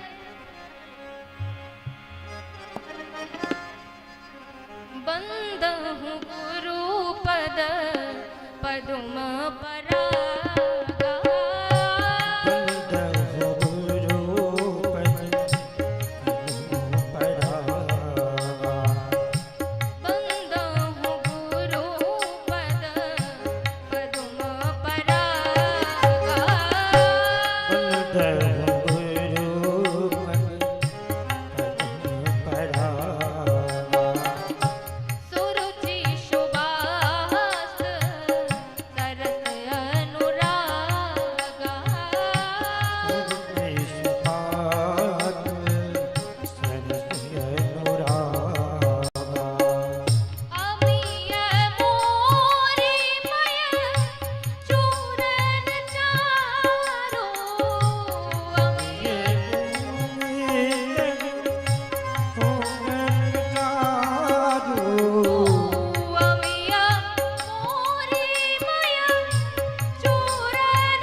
सुरुचि सुबास सरस अनुरागा। क्या होगा गुरुदेव के चरणों की जब हम रज का पान करते हैं। और ये रज क्या है? जो गुरुदेव की अमृत वाणी रूपी है, जड़ी है, जब हम उसका पान करते हैं, उसका श्रवण करते हैं, गुरु द्वारा बताए गए वाक्यों का अपने जीवन में पालन करते हैं, आचरण में आचरित करते हैं, तो होता क्या है? 4 विशेषताएं बताई। क्या बताई? अमिय मूरिमय चूरन चारु शमन शकल भव रुज परिवार। क्या बताया? सुरुचि सुवास सरस अनुरागा। सुरुचि अर्थात हमारी जो रुचि है, हमारी चाह क्या होगी? सुंदर होगी। सुवास, सुवास का अर्थ होता है हमारी जगत में प्रसिद्धि, यश, कीर्ति। हम चाहते हैं ना कि हम धन वैभवशाली बने और हमारा नाम हो, कीर्ति हो। चाहते हैं कि नहीं चाहते? सभी चाहते हैं। और संसार में प्रत्येक मानव की यही चाह रहती है। भले वह कर्म ना करे, पर वह बिना कर्म करते हुए भी अगर उससे कोई पूछे ना कि बड़े आदमी बनना चाहते हो, पैसा कमाना चाहते हो, ऐसा चाहते हो कि हम धनवान बने, तो हर एक व्यक्ति सोचता है और हर एक व्यक्ति कहेगा कि हाँ भाई मैं धनवान बनना चाहता हूँ, गरीब कोई नहीं रहना चाहता। तो भाई जब गुरुदेव के वाक्यों का आप पालन करेंगे, अपने जीवन में आचरित करेंगे, तो क्या होगा? आपका यश, वैभव, कीर्ति, सम्मान, पद, प्रतिष्ठाएं सब बढ़ जाएगी। सुरुचि सुबास सरस, हमारे जीवन में, हमारी वाणी में क्या आ जाएगी? सरसता। और देखिए, अगर भगवान ने हमें जीवन दिया है, हम सौभाग्यशाली हैं कि हमें भगवान ने इस मनुष्य देह को दिया है। और मनुष्य देह पाकर हम बोलते भी कैसा है? जो दूसरे को कष्टप्रद हो, जो दूसरे के हृदय को कष्ट पहुंचाता है, हम ऐसी वाणी बोलते हैं। पर कभी हमने विचार नहीं किया कि हमें दूसरों से कैसा बोलना चाहिए। तो हमें सरसता कब प्राप्त होगी? हमारी वाणी में सरसता, लोचता और मधुरता कब आएगी? जब हम गुरु वाक्यों का पालन करेंगे अपने जीवन में। और सुरुचि सुवास सरस अनुरागा, अनुराग। देखिए इसमें ये जो वाक्य है, ये जो शब्द है अनुराग, ये अनुराग क्या है? प्रेम। और बिना अनुराग के अगर प्रेम करना है ना, बिना अनुराग के भगवान की प्राप्ति नहीं हो सकती। क्यों? और ये मैं नहीं कहती, ये बाबा मानस में वर्णन करते हैं। क्या कहते हैं? कहते हैं मिलहि न रघुपति बिनु अनुरागा, बिनु अनुरागा, मिलहि न रघुपति बिनु अनुरागा, बिनु अनुरागा, मिलहि न रघुपति बिनु अनुरागा, मिलहि न रघुपति। तो पहले, सबसे पहले क्या करें? सबसे पहले हम राग को जाने। संसार के जब हमारे जो हमारे रिश्ते नाते होते हैं, भाई, बंधु, सखा, मित्र, स्नेही जन, हम इनसे क्या करते हैं? प्रेम करते हैं। तो इसे क्या? संसार के प्रेम को राग कहा जाता है। जो हम संसार से प्रेम करते हैं ना, उसे राग कहते हैं। तो मानस में बाबा कहते हैं कि पहले राग को जानो। क्यों? क्योंकि जब आप प्रेम को नहीं जानेंगे तो भगवान से प्रेम कैसे करेंगे? तो इसलिए प्रेम को जानो कि प्रेम करते कैसे हैं। और जब संसार से ठोकरें मिलेंगी ना, ये झंझा बातों में जब आपको थप्पड़ मिलेगा ये खाने के लिए संसार से महाराज, तो होगा क्या? आपको वैराग्य उत्पन्न होगा। और जब वैराग्य उत्पन्न होगा तो भगवान में आपका जो मन है भगवान की ओर भागेगा। तब आप जानोगे कि मुझे जो करना था वह बाकी है और जो नहीं करना था सब मैंने किया। तो क्या करेंगे? भगवान की ओर मन तब जाएगा जब इस संसार से वैराग्य हो जाएगा। और वैराग्य कब होगा? एक बार की बात है, एक महात्मा जी के पास एक व्यक्ति गया और रोता हुआ गया। बोले महाराज हमारा तो दिल टूट गया, रोने लगा महात्मा जी के पास जाकर। महात्मा जी ने कहा क्या हुआ? सरकार हमारा दिल टूट गया है। अच्छा दिल टूटा तो किसको दिया था? इन संसार वालों को दिया था सरकार, संसार वालों ने तोड़ दिया। तो महात्मा जी ने कहा कि तुमसे किसने कहा था कि संसार वालों को दिल दो? जिसको देना था दिल उसको तो दिया नहीं, संसार वालों को दिया है, तो अब भुगतो। उस व्यक्ति ने कहा सरकार मैंने आजीवन भर खून पसीना बहा दिया और आज ये मेरे घर परिवार के लोग कह रहे हैं कि तुमने किया क्या, तुमने क्या किया मेरे साथ? जीवन भर बुरा बुरा तो किया है, ऐसी बात बोल रहे हैं। तो महात्मा जी ने कहा कि भैया देखो ये संसार की रीत है, स्वार्थ लाग करहि सब प्रीति। ये संसार वाले हैं, जिसको तुमने दिल दिया ना उनके ऊपर तुमने कितना कार्य किया, खून पसीना बहाया, परंतु आज क्या कहते हैं? तुम उनके सामने अपना गला भी काट दोगे ना तो बोलेंगे नहीं नहीं अभी अच्छे से नहीं कटा है, ठीक से काटो। तो ये है संसार की रीति, ये संसार वाले हैं कि आप उनके लिए कितना भी कुछ भी कर दो पर वह आपसे प्रेम करने वाले नहीं है। तो भैया मैं तो हमेशा कथाओं में कहती हूँ कि संसार में आप किसी को रिझाने का प्रयास मत करो। आप सबको प्रसन्न नहीं कर सकते हो, आप सबको प्रसन्न करने के चक्कर में रहोगे तो आपकी सांसें समाप्त हो जाएंगी, पर लोग आपसे प्रसन्न होने वाले नहीं हैं। इसीलिए संसार वालों को प्रसन्न करने की होड़ में ना रहो, प्रसन्न ही करना है, रिझाना ही है तो भोलेनाथ को रिझाओ। अगर वो रीझ गए तो सारा संसार आप पे रीझ जाएगा, इसीलिए संसार को रिझाओ। तो पहले हम राग को जानेंगे फिर हम अनुराग को जानेंगे। तो गुरुदेव हमारे जीवन में आते हैं तो क्या होता है और गुरु की महिमा क्या है? यहाँ पर सूत जी महाराज ने शौनकादि ऋषियों को कहा कि गुरु का महत्व क्या है। महाराष्ट्र के संत हुए नामदेव जी महाराज, नामदेव जी महाराज के भाई बहन थे ज्ञानदेव, सोपानदेव, मुक्ताबाई, ये सारे भाई बहन थे। एक दिन संत संगोष्ठी लगी और वह नित्य निरंतर रात्रि ब्रह्म वेला हुई तो भगवान का कीर्तन करते, संध्या वेला होती नित्य निरंतर वह भगवान का ज्ञान संकीर्तन करते रहते। एक बार की बात है, सत्संग संगोष्ठी लगी और वहां पर ज्ञानदेव, सोपानदेव, मुक्ताबाई ये सभी लोग बैठे हुए थे। अब गोरा कुम्हार था, गोरा कुम्हार एक थापी लिए हुए था। तो ज्ञानदेव ने कहा कि भैया ये जो थापी लिए हो इससे क्या करते हो? तो उस गोरा कुम्हार ने कहा कि गुरुदेव मैं इससे जो मटका बनाता हूँ और मटका कच्चा और पक्का यह देखता हूँ कि कौन कच्चा है और कौन पक्का है। इस थापी से ठोक ठोक कर मैं इसे चेक करता हूँ कि कौन सा घड़ा पक्का है और कौन सा घड़ा कच्चा है।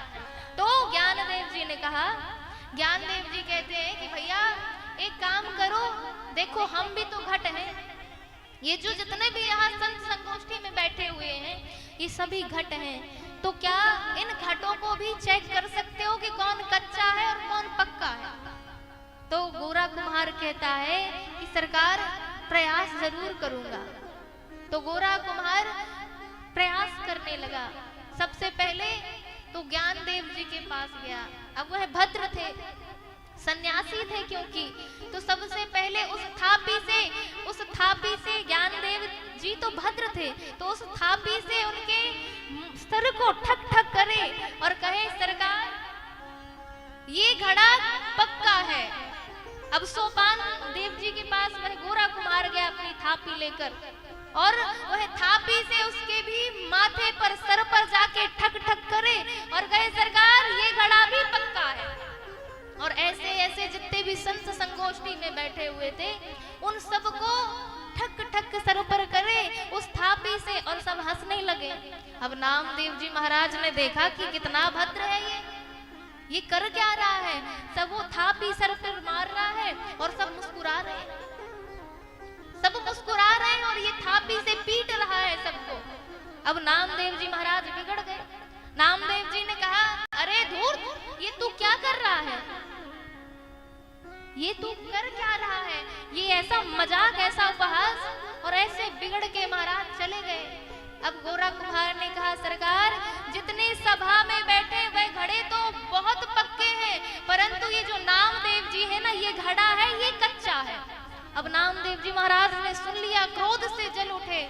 अब नामदेव जी को तो प्रत्यक्ष ठाकुर जी दर्शन देते थे। अब ठाकुर जी अपने भवन में गए, कुटिया में गए, और ठाकुर जी के विग्रह के सामने वह मुंह फुलाकर उनके सामने वह टेढ़े रूप में बैठ गए, पीठ देकर बैठ गए।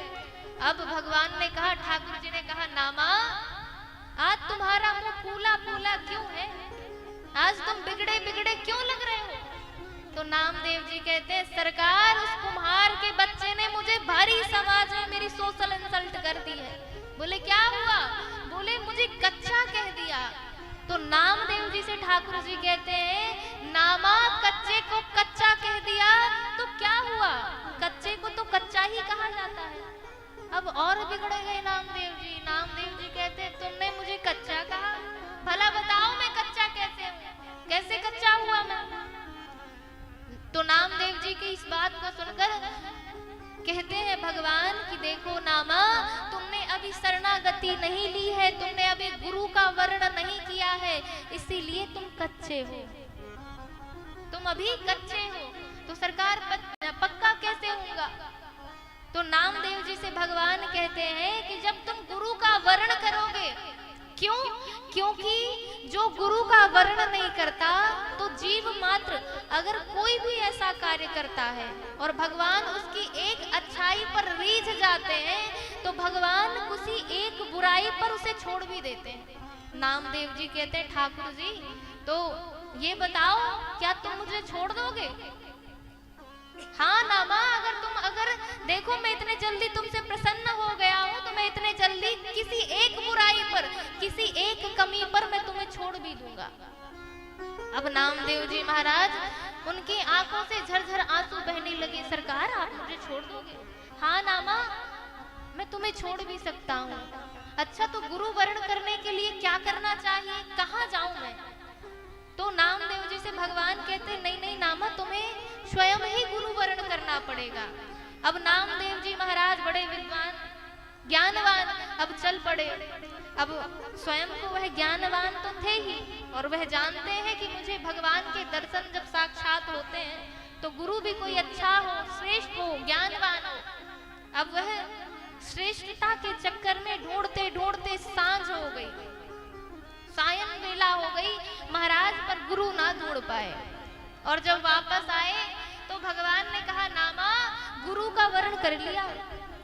सरकार, गुरु मिले ही नहीं, कोई ऐसा गुरु नहीं मिला जिसे हम वर्ण कर सके। अब नामदेव से भगवान कहते हैं कि अच्छा, कोई बात नहीं, ब्रह्म वेला में तुम भोर में उठना और दक्षिण दिशा की ओर चले जाना, और दक्षिण दिशा की ओर जो तुम्हें प्रथम में मिले तुम उसे गुरु वर्ण कर लेना। अब नामदेव जी महाराज, प्रातः काल हुई, ब्रह्म वेला हुई, तो नामदेव जी महाराज उठकर उत्तर दिशा की ओर चल पड़े। और जैसे ही चल पड़े महाराज, तो क्या देखा, एक नदी के किनारे एक मछुआरा था, और वह प्रथम व्यक्ति था। अब नामदेव जी कहते हैं, हे प्रभु, मछुआरा मिला, पर कोई बात नहीं। अब वह मछुआरा वृद्ध था, तो कहा, बाबा रुको रुको रुको। उन बाबा ने कहा, मुझे रोक रहे हो?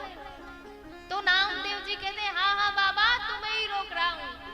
अब मछुआरा रुका, हाँ तो क्या काम है, जल्दी बताओ। अब नामदेव जी कहते हैं, बाबा, मैं आपको गुरु वर्ण करना चाहता हूँ। अब बाबा कहते हैं, मछुआरे ने कहा, ये गुरु वर्ण क्या होता है? गुरु क्या होता है? अरे बाबा, आपसे मैं मंत्र लेना चाहता हूँ। तो मछुआरे ने कहा, ये मंत्र क्या होता है?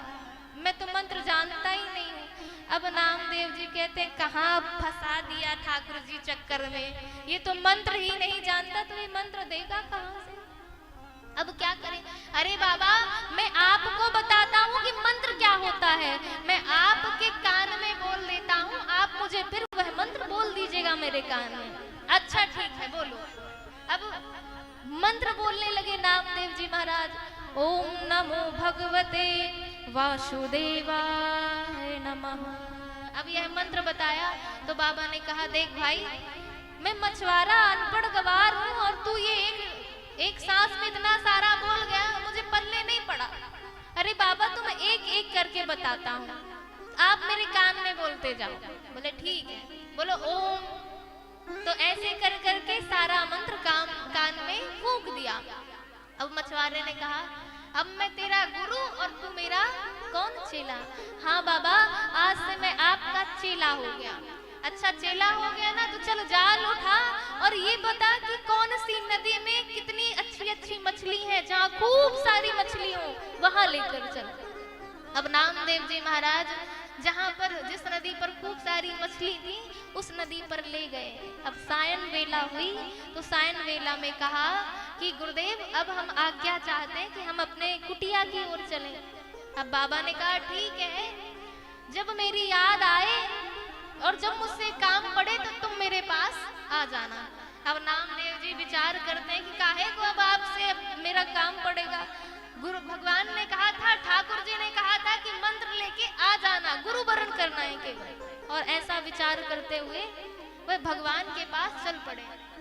और भगवान से जब मिले तो नामदेव जी से भगवान ठाकुर जी कहते हैं, क्यों नामा, गुरु वरण कर लिया तुमने? तो ठाकुर जी से नामा कहते हैं कि हाँ प्रभु, मैंने गुरु वरण तो कर लिया, पर। और जब कहा पर क्या नामा? बोले अरे यार, मछुआरा था वो। और जैसे ही भगवान ने सुना कि गुरु पर लगा दिया, भगवान क्रोध से जल उठे उस समय और कहा कि तुमने गुरु पर पैर लगा दिया, तुम्हें 84 के चक्कर भुगतने पड़ेंगे, तुम 84 के चक्कर भोगो। आज नामदेव जी महाराज दुखित हो गए, रोने लगे। उस समय भगवान अंतर ध्यान हो गए और जब भगवान अंतर ध्यान हुए उस समय नामदेव जी चीख चीख कर रोने लगे, चिल्लाने लगे, रोने लगे, आर्तनाद करने लगे, भगवान आप मुझे छोड़कर, हे नाथ आप मुझे छोड़कर कहाँ चले गए हैं, मुझे छोड़कर क्यों गए? इस प्रकार से आर्तनाद करते हुए रोने लगे। अब नामदेव जी की गुरु जी की याद आई कि गुरु जी ने मेरे कहा था कि जब कोई काम पड़े, कोई विपत्ति पड़े तो मेरे पास आ जाना। अब नामदेव जी कहाँ गए? अपने गुरुदेव के पास। गुरुदेव के पास गए, गुरुदेव से रोते हुए कहा कि प्रभु ने मुझे छोड़ कर, वह मेरे से दूर हो गए, मुझसे दूर हो गए, भगवान ने मुझे छोड़ दिया। क्यों, क्या हुआ? सारा वृत्तांत नामदेव जी महाराज ने बताया है आज। गुरुदेव कहते हैं, निराश होने की, हताश होने की आवश्यकता नहीं है तुम्हें, तुम निराश ना हो। अगर कहा है कि 84 के चक्कर भोगने पड़ेंगे तो नामा एक काम करो कि तुम एक बात उनको कहना कि 84 के चक्कर भोगना है ना मुझे, ठीक है आप 84 के चक्कर, आप एक काम करो, एक छड़ी उठाकर आप एक सर्कल बनाओ और सर्कल बनाकर उसमें 84 का नक्शा बनाओ कि कितने लाख पेड़ों की योनियां मिलेंगी, कितने सर्पों की, कितने जीव जंतुओं की, और ऐसे ऐसे करके 84 लाख के चक्कर उस नक्शे में मुझे बताओ। और क्या करना? और ये करना कि जब वो 84 का चक्कर नक्शा बना दे तो उस गोले को 7 बार घूम लेना और उनसे कहना कि 84 का चक्कर था ना। तो सारा कुछ समझाकर वह नामदेव जी को भेज देते हैं भगवान के पास। अब नामदेव जी भगवान के पास, ठाकुर जी के पास गए। नामदेव जी ने कहा, सरकार आपने क्रोध हो के जो श्राप दे दिया है ना मुझे कि नामा तुमने गुरु पर पैर लगा दिया कि मछुआरा था वो, गुरु तो वर्ण किया पर मछुआरा था यार, तो अब यहाँ पे पैर लगाया आपने, मुझे श्राप दिया तो मैं 84 के चक्कर भोगने के लिए तैयार हूँ, परंतु 84 लाख योनि का एक गोला बनाइए। तो भगवान ने एक छड़ी ली और एक गोला बनाकर, सर्कल बनाकर, इतने लाख जीव, इतने लाख जंतु, इतने लाख पौधे, इतने लाख मछलियों का, और ऐसे करके 84 का नक्शा बना दिया कि 84 लाख योनियां ऐसे ऐसे तुम्हें भुगतनी पड़ेगी। अब महाराज 84 लाख योनियों का चक्कर काटना है तो वो नक्शा बना दिया एक छड़ी से। अब नामदेव जी महाराज जो गोला बनाया था इस तरफ से उस तरफ, उस तरफ से इस तरफ उछल उछल कर उसका चक्कर लगाने लगे। अब भगवान ने कहा नामा ये तो बताओ इसमें तुम उछल कूद क्यों कर रहे हो? तो नामदेव जी ने कहा सरकार 84 के चक्कर लगा रहा हूं। बोले ये 84 के चक्कर नहीं लगाना है तुम्हें, संसार में धरा में जाना पड़ेगा, धरित्री में जाना पड़ेगा, पृथ्वी लोक में जाना पड़ेगा और तुम्हें वहां पर 84 के चक्कर लगाने पड़ेंगे। 84 लाख योनियों को तुम्हें भोगना पड़ेगा। ऐसे तो सरकार आप ये बताओ कि वो 84 लाख योनियां किसने बनाई? भगवान ने कहा हमने बनाई। तो सरकार ये जो बनाया हुआ है नक्शा, वो 84 लाख योनियों का नक्शा किसने बनाया? ठाकुर जी ने कहा हमने बनाया। तो सरकार अब ये भी आपने बनाया, वो भी आपने बनाया, तो चाहे इसके चक्कर लगाऊं चाहे उसके चक्कर लगाऊं, बात तो एक ही है। अब महाराज ठाकुर जी ने ऐसी बात सुनी, ठाकुर जी मुस्कुराने लगे कि अब देखो ना माँ, ये युक्ति तुम्हें गुरु ने ही बताई, क्योंकि गुरु बिन भव निधि तरई न कोई। देखो 84 के चक्कर से तुम्हें गुरु ने मुक्त कर दिया, इस संसार से मुक्त कर दिया। तो देखो गुरु का वरण जीवन में कितना जरूरी है कि 84 लाख योनियों से गुरु जी ने मुक्त कर दिया नामदेव जी महाराज को। तो हमारे जीवन में गुरु का होना बहुत ही जरूरी है, क्योंकि हमें मनुष्य देह प्राप्त हुई है और जब तक हम गुरु का वर्ण नहीं कर लेते तब तक हमारे जीवन में भगवान की प्राप्ति, भगवान के प्रेम की प्राप्ति होने वाली नहीं है। तो भैया आज कथा का विराम दिवस है, समय का अभाव है। अभी आज भोलेनाथ को आज रास में भी बुलाना है, तो आइए हम सभी कथा विराम की ओर चले। यहाँ पर सूत जी महाराज ने सत्य भाषण की महिमा भी बताई कि सत्य भाषण जीवन में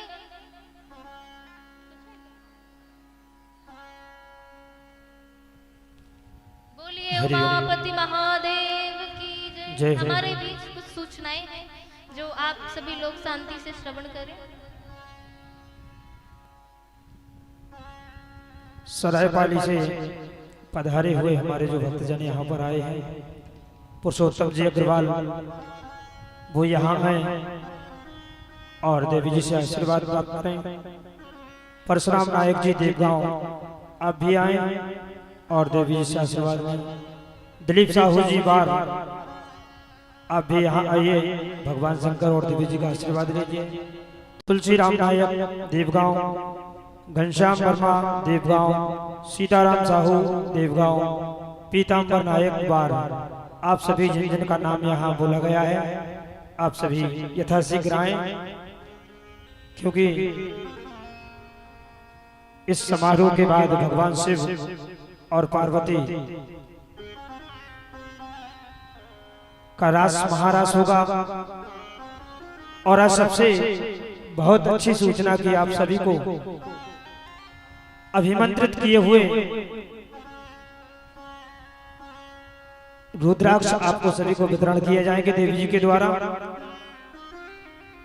उस रुद्राक्ष को आप अपने जहां रुपए पैसे रखते हो, धन अन्य मान मन्ना सब उसमें आप रख सकते हैं। ठाकुर जी कृपा से आपका कभी भी भंडार खाली नहीं होगा, ये महाराज जी के द्वारा अभिमंत्रित किए गए हैं। तो आइए चलते हैं देवी जी की तरफ और जो भी कथा है वो अंतिम पड़ाव पर है, तो आप सभी आइए इस कथा में प्रवेश करते हैं। उसके तुरंत बाद ही महाराज की लीला आप सभी के बीच होगी, फूलों का नृत्य होगा, होली होगी। उसके बाद रुद्राक्ष वितरण के बाद समापन करेंगे कथा का। जय श्री कृष्ण, जय श्री राधे। बोलिए महादेव की जय। यहाँ पर सूत जी महाराज ने सत्य भाषण का महत्व बताया कि जीवन में हमें जो बोलना चाहिए, झूठ का सहारा नहीं लेना चाहिए। जलदान का महत्व बताया और महाराज 28 प्रकार के नरकों का, ऐसा भयानक नरकों का वर्णन किया है। कहते हैं अथ पाप परायांति यमलोके चतुर्विधै संत त्रात संजनन्ति घोरं विवशा सर्वदेहिना। यहाँ पर बड़ा सुंदर वर्णन 28 प्रकार के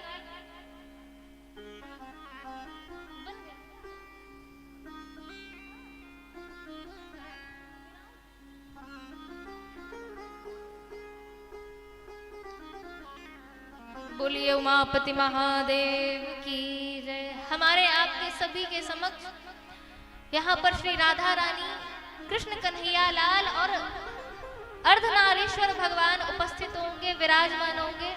तो हम सभी जब यहाँ पर उपस्थित होंगे तो हम सभी लोग करतल ध्वनियों से उनका स्वागत करेंगे। तो आइए, यहाँ पर नरकों का वर्णन बड़ा ही सुंदर रूप से सूत जी ने गाया है। कुछ बोलना है क्या? बोलिए उमापति महादेव की जय। इस संसार में यहाँ पर परीक्षित जी महाराज ने सूत जी से कहा, सुखदेव जी महाराज से कहते हैं कि भगवान आप यह बताइए कि ये जो हमारा शरीर है, हम संसार में आते हैं तो हम कुछ भी करें परंतु हमें पाप राशि हमसे ऐसे कर्म हो जाते हैं जो जाने अनजाने में भी पाप बन जाता है। तो हम उससे, आपने ऐसे ऐसे नरकों का वर्णन किया है, तो हम क्या करें कि हमें नरक ना जाना पड़े? हम ऐसा क्या करें? ऐसी कौन सी युक्ति को अपनाएं? हे नाथ आप बताइए। तब सूत जी महाराज, सुखदेव जी महाराज परीक्षित से क्या कहते हैं कि देखो, ये संसार है ना, इसे धोबी घाट ही समझो। जब हम कपड़ा धुलते हैं ना, तो अगर देखो दो प्रकार से कपड़े, अगर हमको नहीं धोने तो हम क्या करते हैं, धोबी के पास पहुंचा देते हैं और वो ऐसे धोता है, कूटनी से, पीटनी से, सब प्रकार से उबलते हुए पानी को डालता है कपड़ों में कि दाग छूट जाए। और अगर हम प्रायश्चित रूपी साबुन से अगर हम अपने कपड़े को स्वयं धो लें तो बड़ी सहजता से धो लेंगे, उसको कूटनी पीटनी से नहीं पीटेंगे। तो ये भी धोबी घाट समझो कि ये संसार क्या है, धोबी घाट है। हम संसार में आए हैं तो ये जो हमारा तन है वह कैसा मैला होना ही होना है, तो हम धोएंगे कैसे? तो सुखदेव जी महाराज परीक्षित से कहते हैं कि केचित केवलया भक्त्या, अगर तुम चाहते हो कि तुम्हें नरक ना जाना पड़े, यातनाओं को ना भुगतना पड़े, तो एक काम करो। तो यहाँ पर सुखदेव जी महाराज कहते हैं, सुखदेव जी महाराज से परीक्षित पूछते हैं कि भगवान आप यह बताइए कि कोई ऐसा भक्त हुआ जिसका नाम से, वो नाम ले लिया हो, नाम का स्मरण कर लिया हो तो उसका उद्धार हो गया हो और वह यातनाओं को ना भोग रहा हो। उन पार्षदों ने कहा हम श्री हरि के पार्षद हैं और हम इसको लेने के लिए, बचाने के लिए, इसकी रक्षा करने के लिए आए हैं। अच्छा क्यों? ये तो पापी है, आप पापियों की रक्षा करते हो क्या? बोले नहीं, पापी नहीं है, ये भगवान का भगत है। इसने मरते समय जब आप लोग इसको पकड़ रहे थे, इसके प्राणों को निकाल रहे थे, तब इसने नारायण नाम लिया। तो यमदूतों ने कहा कि भैया देखो, इसने अपने नारायण पुत्र का नाम लिया है, भगवान का नाम नहीं लिया। तो उन दूतों ने कहा, उन पार्षदों ने कहा कि देखो, नारायण तो उसका छोटा सा बालक है, परंतु जो मूल नाम है, जो अविनाशी है, जो अनंत है, उनका तो जो अविनाशी है, जो मूल नाम है, वह तो नारायण का ही है। तो जिसका भी नाम लिया हो, परंतु ले रहे थे उसको लेने गए थे, ले रहे थे उसको लेने गए थे, परंतु उन्होंने कहा कि इसने नारायण का नाम लिया है। और जैसे नारायण पार्षदों ने कहा तो यमराज ने उनके मुंह पर अपने हाथ को रख दिया। बोले क्या भैया, ये नरक है, ये काम बंद करवाना चाहते हो क्या? बोले समझे नहीं। बोले इतना पिट के आ गए, अभी भी तुम्हें समझ में नहीं आया कि नारायण के नाम का कितना प्रभाव है, नारायण के नाम का कितना चमत्कार है? इतना पिटने के बाद भी तुम्हें समझ नहीं आया? तो पार्षदों ने कहा तो सरकार आप ये बताओ कि हम किसे लेने जाएं?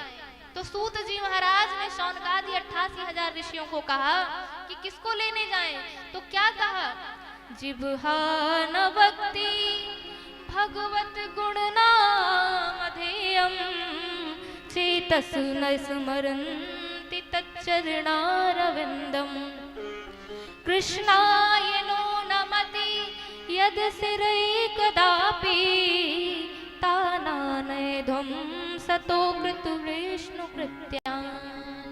जो जिसकी जिह्वा पर भगवान का नाम न चलता हो, जिसका सिर संतों के महापुरुषों के चरणों में ना झुकता हो, जो भगवान का भजन ना करता हो, देखो भैया उसको आप पकड़ के लेकर आओ।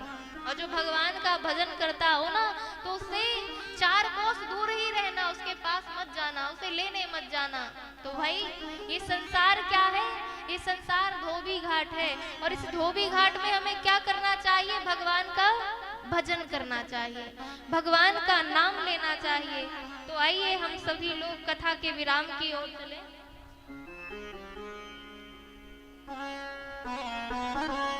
विराम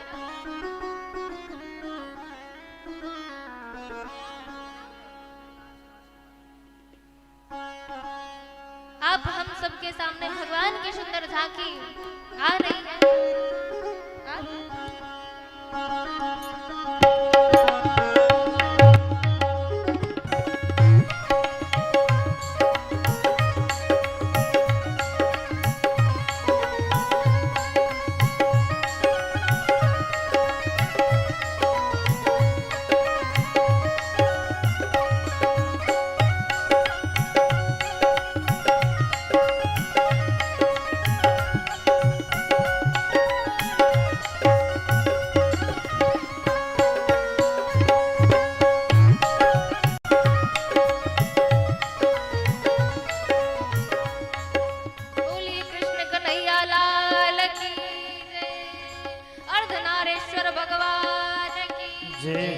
राधा रानी सरकार की जय हो।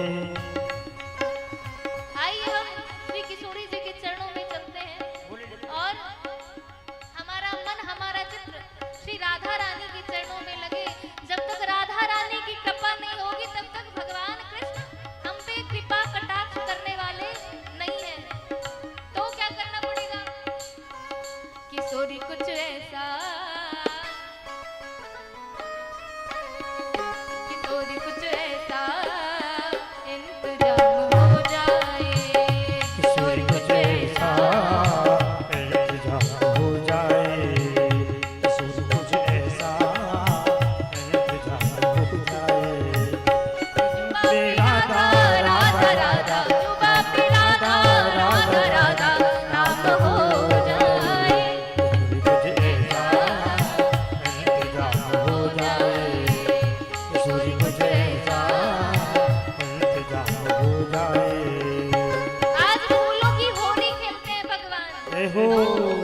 वहाँ की सखियां सहेलियां आज सब मिलजुल कर क्या कहती हैं, आज बीरज में होली रे रसिया, आज बीरज में होली रे रसिया, आज बीरज में होली रे रसिया, आज बीरज में होली रे रसिया। ये आज बीरज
कर दियो लाल जुल्म मेरे यारो थारे में कर दियो लाल जुल्म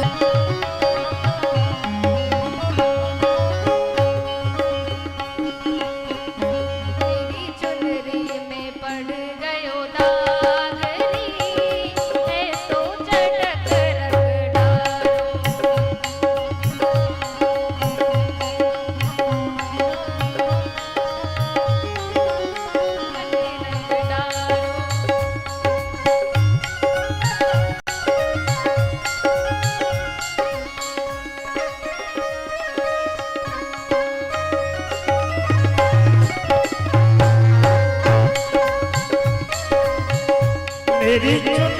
में पड़ गयो दाग री ऐसो चटक रख डालो रख डालो मेरी चुनरी में पड़ गयो दाग ऐसो चटक लगना मेरी चुनरी में पड़ गयो दाग ऐसो चटक लगना शाम मेरी चुनरी में पड़ गयो दाग ऐसो चटक लगना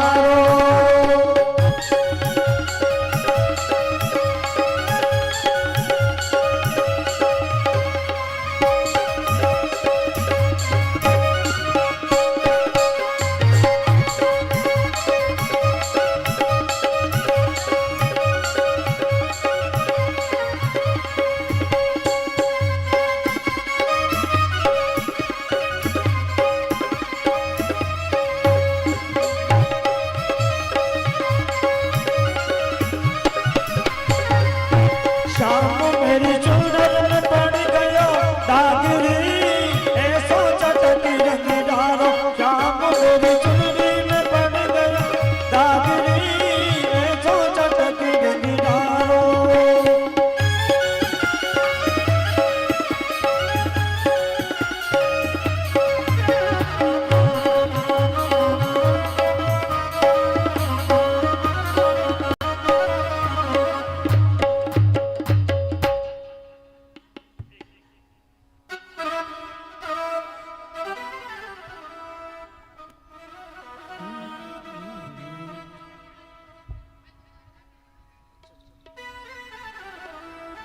दीवानी बन जाऊंगी मस्तानी बन जाऊंगी दीवानी बन जाऊंगी मस्तानी बन जाऊंगी कान्हा की दीवानी बन जाओ कान्हा की दीवानी बन जाओ कान्हा की दीवानी बन ये दीवानी बन जाओगी मस्तानी बन जाओ दीवानी बन जाओगे मस्तानी बन जाओ कान्हा की दीवानी बन जाओ कान्हा की दीवानी बन जाओ दीवाने बन जाओगे मस्ताने बन जाओगे दीवाने बन जाओगे मस्ताने बन ये आके रसले बन जाओगे आके दीवाने बन जाओगे आके दीवाने बन जाओगे दीवाने चले जाओगे मस्ताने बन जाओगे दीवाने बन जाओगे मस्ताने ये आके रसले बन जाओगे आके रसले बन जाओगे आगे नजर बन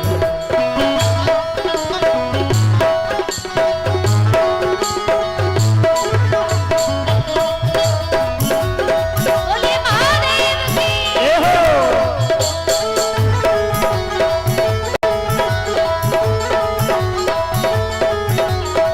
काला मेरो भालो चढ़ावे मैं ग्वालन बन जाओगे काला मेरो भालो चढ़ावे मैं ग्वालन बन जाओगे ये काला के संग बदल पटके जीवन सफल बनाओगे काला के संग जाएगे जीवन सफल बनाओ ये मस्तानी बन जाओगे दीवानी बन जाओ मस्तानी बन जाओगे दीवानी बन ये कान्हा के दीवाने बन जाओ कान्हा के दीवाने बन जाओ कान्हा के दीवाने बन जाओ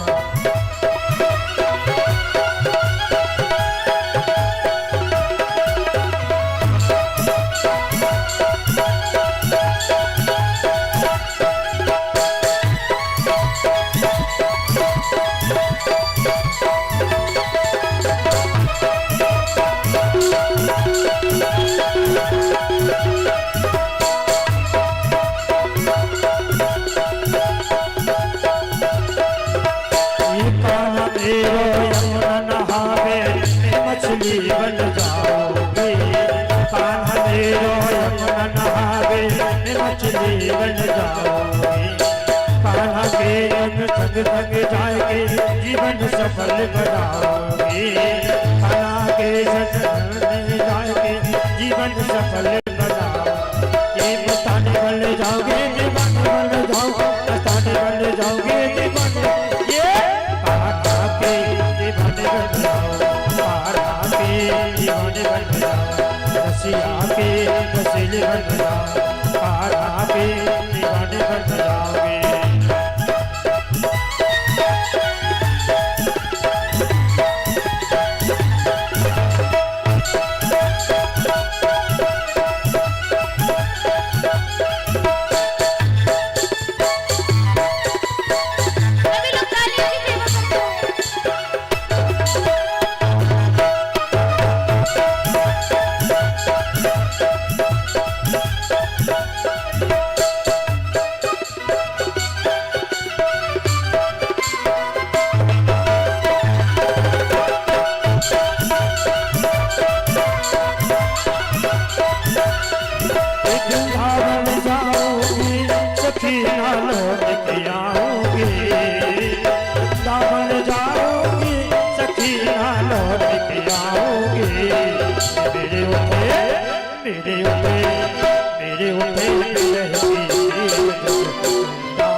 मेरे उठे मेरे उठे मेरे उठे बिरह के पीर वृंदावन जाओगे।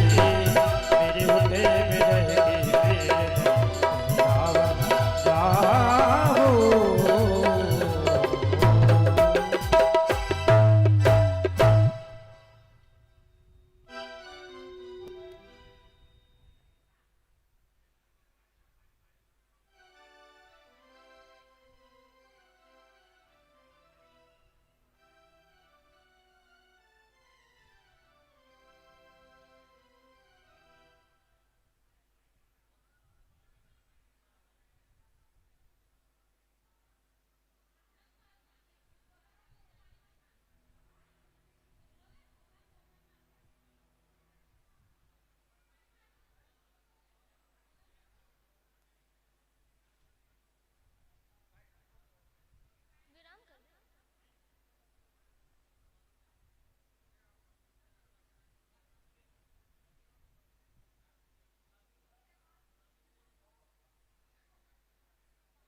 बोलिए उमापति महादेव की। जय जय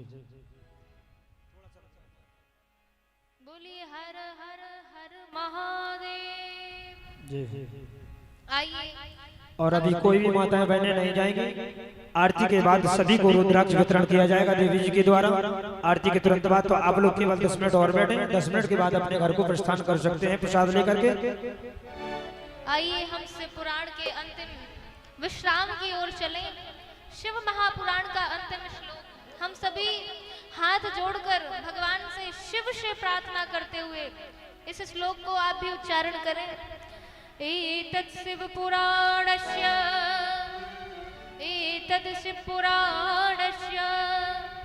वक्तु शोचस्तु सर्वदा वक्तुः श्रोतस्सु सर्वदा सगणः ससुतः साम्बः सगणः ससुतः साम्बः सकरोतु सुशंकरः शकरोतु सुशंकरः। इस प्रकार से सूत जी महाराज ने 24,000 श्लोकों में शिव पुराण की संहिता 88,000 शौनकादि ऋषियों को श्रवण कराई है। आइए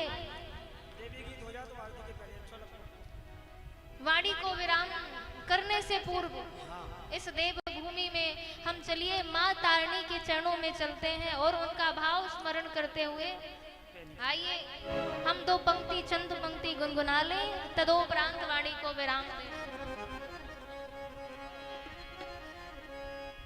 आमा पान की पतरी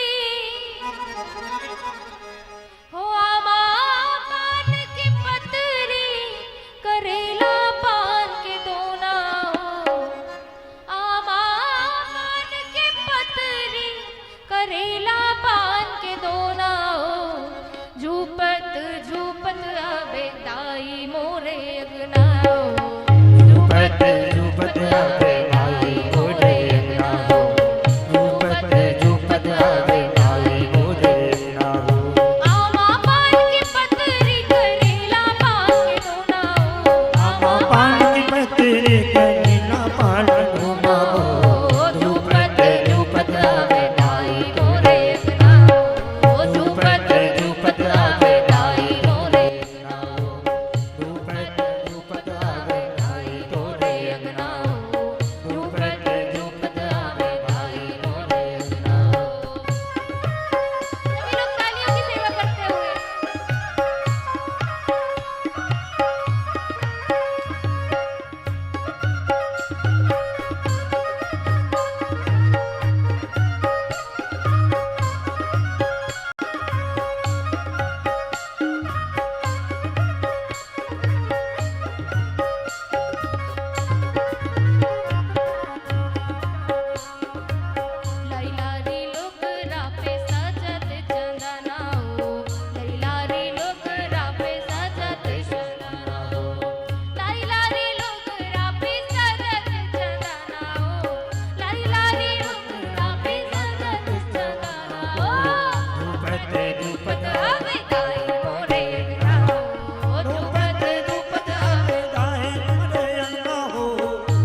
जय हो।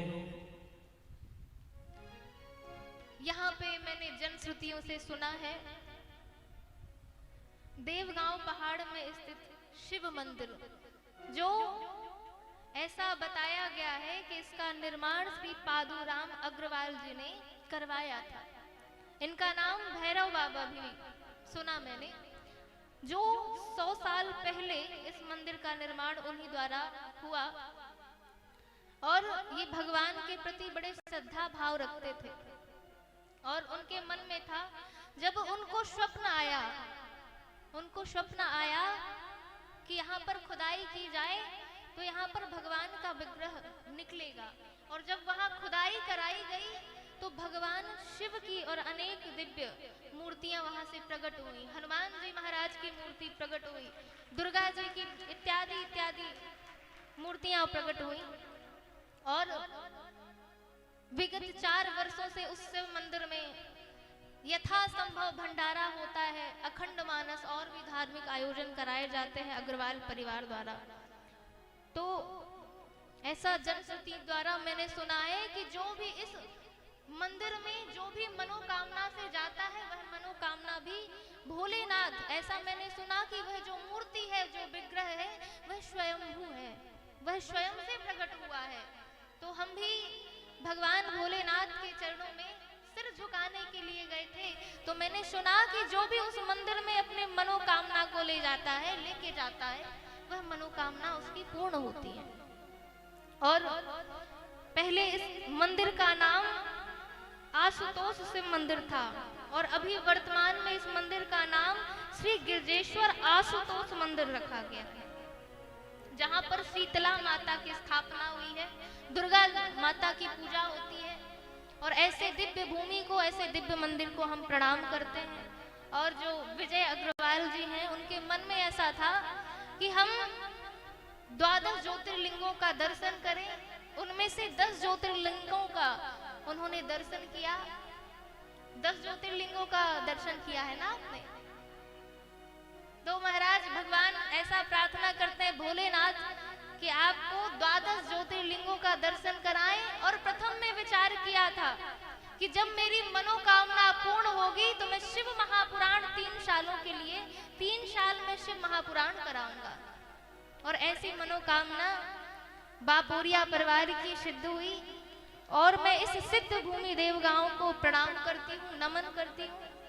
और आप सभी के प्रति मैं कृतज्ञता जताती हूँ कि इन 7 दिवसों में आप सभी लोगों ने मुझे इतना स्नेह दिया कि मैं वैदेही नाम को भूल गई, अपने अयोध्या धाम को भूल गई। मुझे लग रहा है कि यही अयोध्या धाम है। और सच में बताऊं, मुझे इतनी प्रसन्नता हुई आप लोगों के बीच आकर। मैंने देखा कि परिवार क्या होता है। मैं तत्र अदर कंट्रीज में भी जाती हूँ तो मुझे देखने को मिलता है, पूछते हैं कि भैया आप लोग कितने भाई बहन हैं, तो बताएंगे 2 भाई 2 बहन। कहाँ है, कोई यहाँ है तो कोई वहाँ है। मतलब बिखरे हुए परिवार, कोई किसी को देखना नहीं चाहता, कोई किसी से बात नहीं करना चाहता। परंतु धन्य है ये देवभूमि, ये देवगांव। यथा नाम तथा गुण, जैसा नाम सुना था वैसा ही यहाँ का काम भी है। तो मैं सही दिल से भगवान से प्रार्थना करती हूँ कि हे भगवान, इस शिव मंदिर को इतना भव्य निर्माण करवा दीजिए, इतना विकास हो जाए कि यहाँ बड़े बड़े भक्त, बड़े बड़े श्रद्धालु इसमें अपनी सहायता प्रदान करें।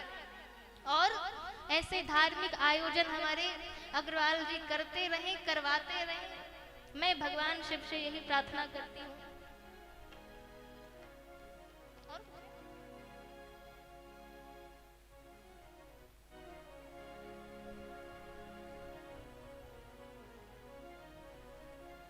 बोलिए उमापति महादेव की जय। आइए हम सभी आरती की ओर चलते हैं।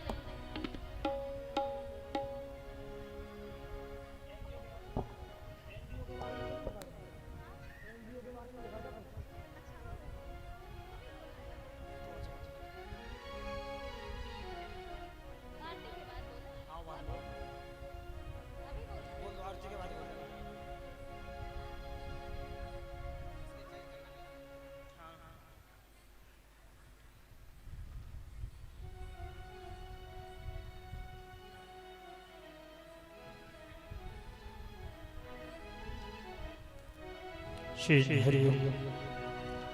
और सभी श्रद्धालु अपने यथास्थान पर खड़े हो जाएं। मंगलमय आरती का समय है।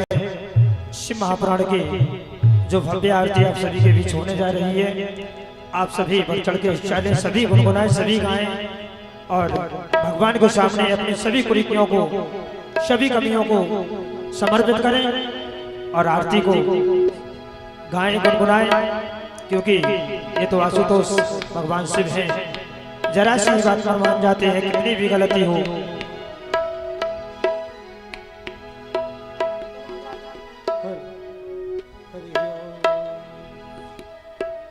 जले ज्वाला थले ज्वाला ज्वाला पर्वत मस्तके त्रैलोक व्यापिनी ज्वाला ज्वाला देवी नमोस्तुते। जय शिव ओंकारा स्वामी, जय शिव ओंकारा। ब्रह्मा विष्णु सदा शिव, ब्रह्मा विष्णु सदा शिव, अर्धांगी धारा। ओम जय शिव ओंकारा। एकानन चतुरानन पंचानन राज, ओ बोले पंचानन राजे। शासन करुणाचल, शासन शिवान साजे। ओम जय शिव ओंकारा। दो भुज चार चतुर्भुज, दस भुज अति तोहे, ओ बोले दस भुज अति तोहे।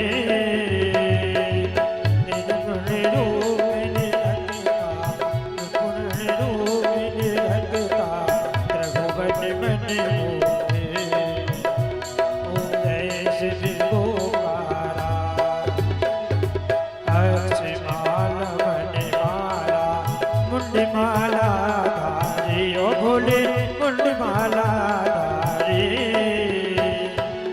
त्रिपुरारी कलसारी, त्रिपुरारी कलसारी, मुंडमाला धारी। ओम जय शिव ओंकारा। सुईतांबर पीतांबर बाघांबर के, ओ बोले बाघांबर के।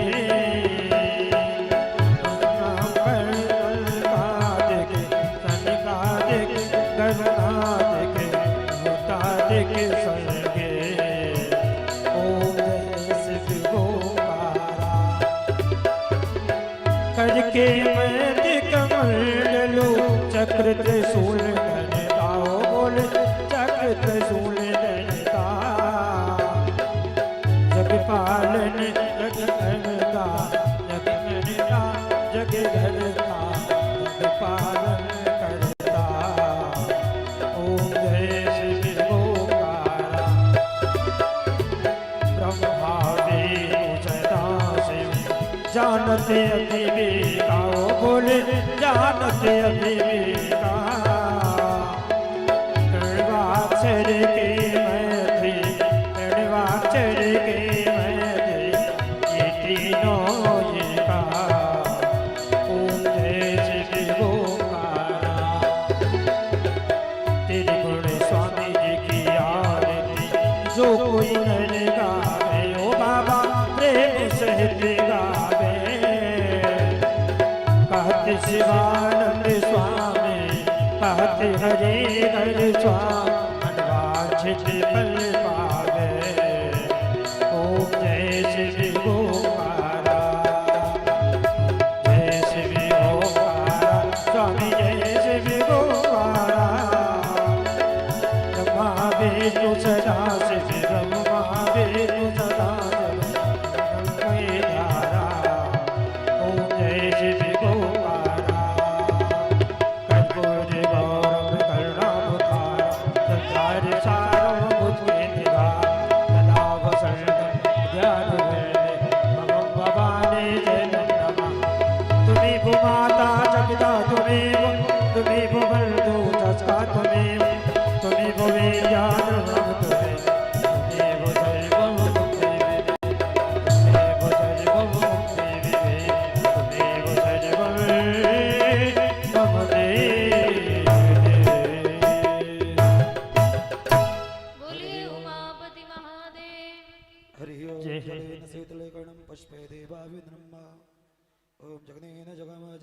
समस्तान् धर्माणि प्रथमान्य सन्नहतेनाकमैवानासीत् साध्याः शान्तिदेवा हरिः ओम् एकदन्ताय विद्महे वक्रतुण्डाय धीमहि तन्नो दन्ते प्रचोदयात् ॐ तत्पुरुषाय विद्महे महादेवाय धीमहि तन्नो रुद्र प्रचोदयात् ॐ अञ्जनीनन्दनाय विद्महे वायुपुत्राय धीमहि तन्नो हनुमत प्रचोदयात् श्रीवन्दिका बकुलचम्पकपाटलाब्जे पुण्याकृजातिकरवेररसालपुष्पै बिलवप्रमालतुलसीदलमञ्जरे मयि ताम्भोजयामि जगदीश्वर मे प्रसीद नानासुगन्धपुष्पाणि यथा कालोर्वाणि च पुष्पाञ्जलमया दत्तो ग्रहाणा परमेश्वर सुमन सुगंधित सुमनलय सुमन सुगंधि अपार पुष्पांजलि अर्पण करो श्रीदेव करो स्वीकार मंत्र पुष्पांजलि समर्पयामि श्री पुराण पुरुषोत्तमाय नमः। बोले शंकर भगवान की जय, पार्वती मैया की जय, गणेश भगवान की जय, कार्तिकेय भगवान की जय। धर्म की जय हो, अधर्म का नाश हो, प्राणियों में सद्भावना हो, विश्व का कल्याण हो। गौ माता की जय हो, गौ हत्या बंधो सत्य सनातन धर्म की जय। बस्ती नगरी की जय।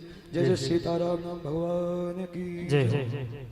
और कथा के अंत में कहते हैं कि व्यास पूजन होता है, तो आप सभी पहले मुख्य यजमान घर के जितने भी सदस्य हैं सभी आकर के व्यास जी का पूजन करेंगे और सभी एक एक करके आकर के व्यास जी के हाथों से रुद्राक्ष जरूर प्राप्त करके जाएं। जय श्री कृष्ण। यहाँ से आप सभी लोग आएंगे और ये भैया जी ने यहाँ सीढ़ी लगा दी है, ऐसे राउंड लगा करके परिक्रमा लगा करके यहाँ नीचे सभी लोग उतरते जाएंगे और 2 मिनट देवी जी बोलेंगी अभी। बोलिए उमापति महादेव की। यहाँ पर हमारे विजय अग्रवाल एवं समस्त अग्रवाल परिवार ने ऐसा बेड़ा उठाया है कि महिला सशक्तिकरण, शिक्षा एवं स्वास्थ्य, वृक्षा। बोलिए उमापति महादेव की। तो ऐसा बेड़ा उठाया है महिला सशक्तिकरण, शिक्षा एवं स्वास्थ्य, वृक्षारोपण, पर्यावरण और गरीबों अनाथों की दीनहीन की सहायता करना, धर्म का प्रचार करना और स्वर्गीय संजना देवी सोशल वेलफेयर फाउंडेशन के तत्वाधान में चल रहे इस निम्नलिखित कार्यों में समावेश समय समय पर सभी लोग आप अपनी सहायता देते रहें, सहयोग करते रहें, ऐसे ही जुड़ते रहें, ऐसी अपेक्षा रखते हैं। और मैं ऐसी भगवान से प्रार्थना करती हूँ कि ऐसे धार्मिक आयोजन करते रहें, कराते रहें और इस कथा के आधार बिंदु जो बने उनके नाम व्यासपीठ से उच्चारण किए जा रहे हैं। ताराचंद्र अग्रवाल, राघवेंद्र प्रसाद अग्रवाल, विजय अग्रवाल, शिव कुमार, संजय कुमार, राजेश एवं सतीश जी, श्रीमती अंगूरी देवी जी सूरत, लक्ष्मी देवी जी सरायपाली, शशि अग्रवाल बरगढ़, बबीता जी सरायपाली। विशेष योगदान योगेश अग्रवाल जी, गोपाल मुख्य यजमान, हेमंत अग्रवाल, मोहन मोहित महेंद्र। ये सब श्री शिव महापुराण के आधार बिंदु, आधार शिला बने। इसी के साथ वाणी को विराम। और मैं पंडित जी व्यास आप सभी से निवेदन है कि व्यासपीठ में सभी लोग एक एक करके आए।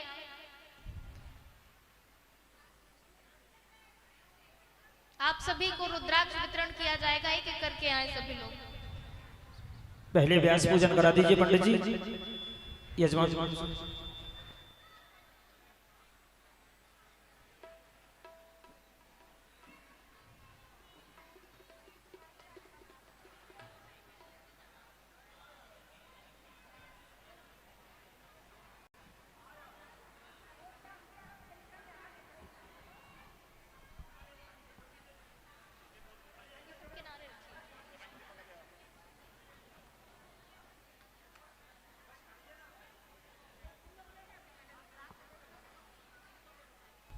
ये सबसे पहले अग्रवाल परिवार के द्वारा व्यास जी का पूजन होगा और फिर एक एक करके आप सभी रुद्राक्ष लेने के लिए आप सभी व्यास जी से यहाँ आएंगे। भीड़ भाड़ नहीं मचाएंगे। सबसे पहले व्यास पूजन हमारे यजमान परिवार के द्वारा। और आप सभी, विशेष बात है कि सभी ये रुद्राक्ष को जरूर लेके जाएंगे।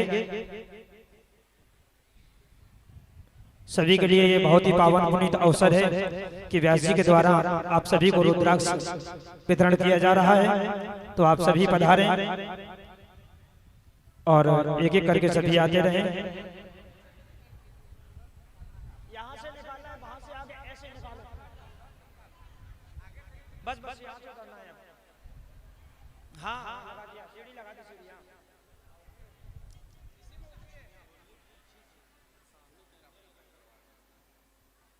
अरे अग्रवाल जी, वहां से निकालिए आप, ऐसे बगल से, और यहाँ सीढ़ी से निकलेंगे लोग। महाराज जी आप इधर आ जाओ, इस साइड से आओ। वहां से थोड़े से लोग घर मत जाना भैया।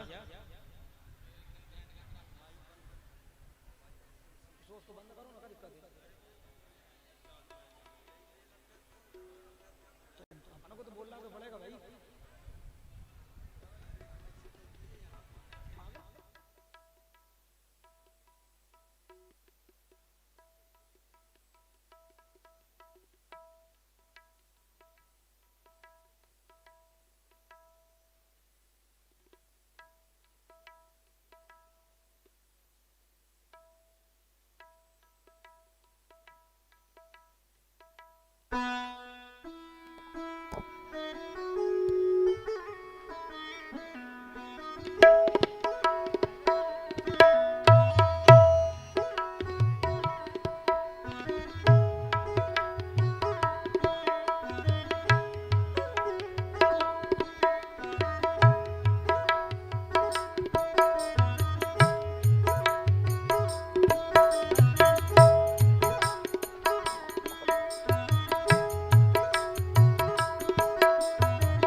हेलो हेलो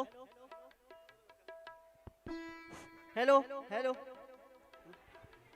बोलिए शंकर भगवान की। धीरे धीरे लाइन से आए, एक एक करके, भीड़ ना करें स्टेज में। माता बहने कृपया ध्यान दें, लाइन में आए, एक एक करके जो है आराम से सबको मिलेगा रुद्राक्ष जो है, जल्दबाजी ना करें, आराम से जो है एक एक करके लाइन में आए कृपया।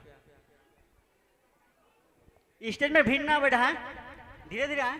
आराम से आइएगा, आप सभी के लिए रुद्राक्ष मिलेगा, सभी को मिलेगा। और सभी साथ लेकर के जाएंगे रुद्राक्ष। और प्रसाद के बिना कोई नहीं जाएगा, प्रसाद लेकर ही आप यहाँ से प्रस्थान करेंगे। और बिल्कुल आराम से आइएगा, आप सभी को रुद्राक्ष सभी को मिलेगा।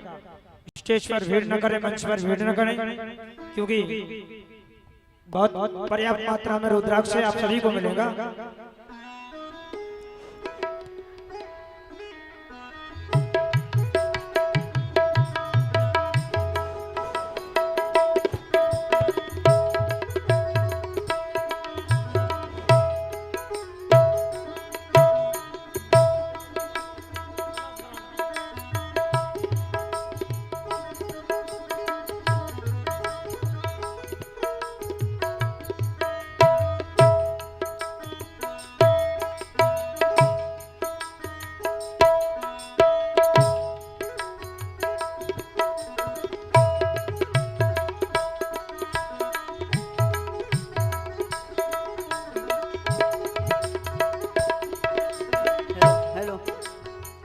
हेलो।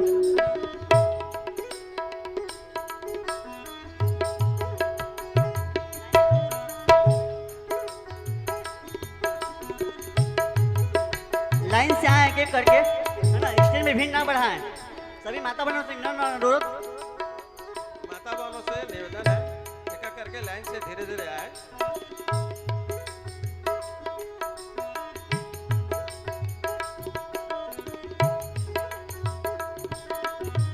सभी को रुद्राक्ष मिलेगा, लाइन से धीरे धीरे आए, आप सबसे निवेदन है।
और विशेष सूचना, अगर किसी माता बहन को एक छोटा सा पर्स मिला हो तो वो यहाँ मंच पर ला करके दे दें, क्योंकि अपन सभी यहाँ पुण्य कमाने आते हैं। अगर किसी को धोखे से मिल गया हो छोटा छोटा सा पर्स एक, अगर वो किसी को मिला हो वो यहाँ दे दें। जय श्री कृष्ण।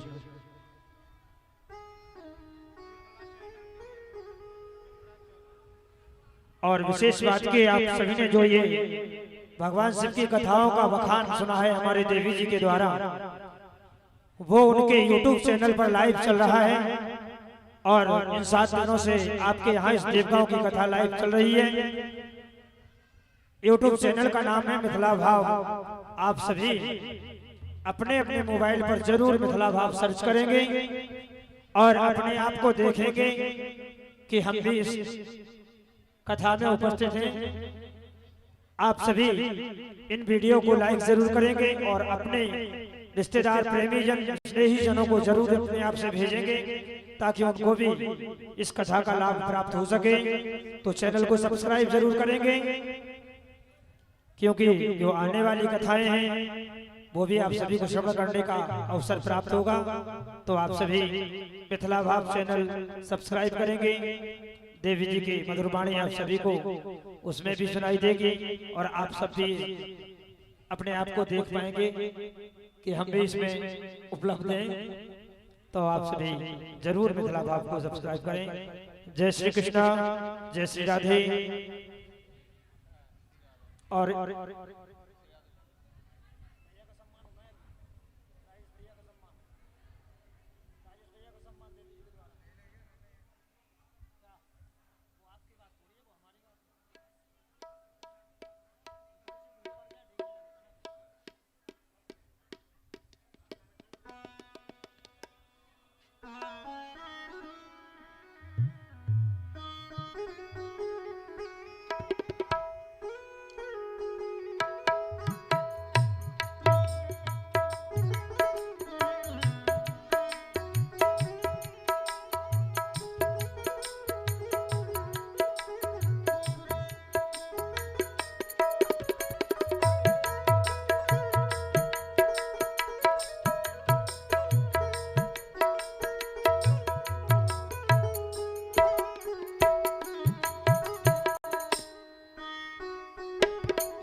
बोल उमापति महादेव की। आइए आज आप और हम सब इस भव्य और दिव्य मेरे भोले बाबा के कथा पंडाल में विगत 7 दिनों से पूज्या वैदेही दीदी के श्रीमुख से सुमधुर वाणी से सुंदर सरल संगीत से हमने जो भावपूर्ण कथा सुना, यह सब समय के गर्भ में रहता है, जब वर्तमान होता है वह प्रकट होता है। यह भी आज से कुछ वर्षों पहले भी इस शिव कथा की नींव पड़ गई थी। हुआ यूं था कि दीदी जी ने तारणी मंदिर के प्रांगण में माँ तारणी और भगवती दुर्गा देवी को राम कथा सुनाई थी। सुंदर सरल संगीत में अमृतमय वाणी में सुनाने पर माँ तारिणी और भगवती दुर्गा बड़ी प्रसन्न हुई। उन्होंने महादेव जी से कहा, भगवान हमने वैदेही के मुख से हमने जो राम कथा सुनी, हमें बड़ा ही सरस मधुर भाव विभोर कर देने वाली कथा सुनी, हमें गदगद हुआ।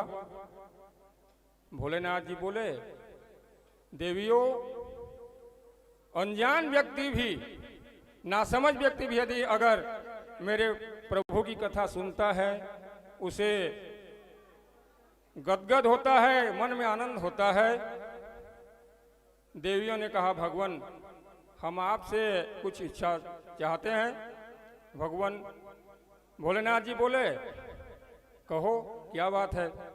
देवियों ने कहा, माँ तारिणी और भगवती दुर्गा ने कहा, जिस प्रकार से इस मंदिर प्रांगण में देवगांव में वैदेही दीदी ने जो राम कथा सरस मधुर सुनाई, हम आपसे निवेदन करना चाहेंगे कि वैसा संयोग आप बनाइए कि एक बार इसी देवगांव में आपकी कथा हो, यानी शिव की कथा हो।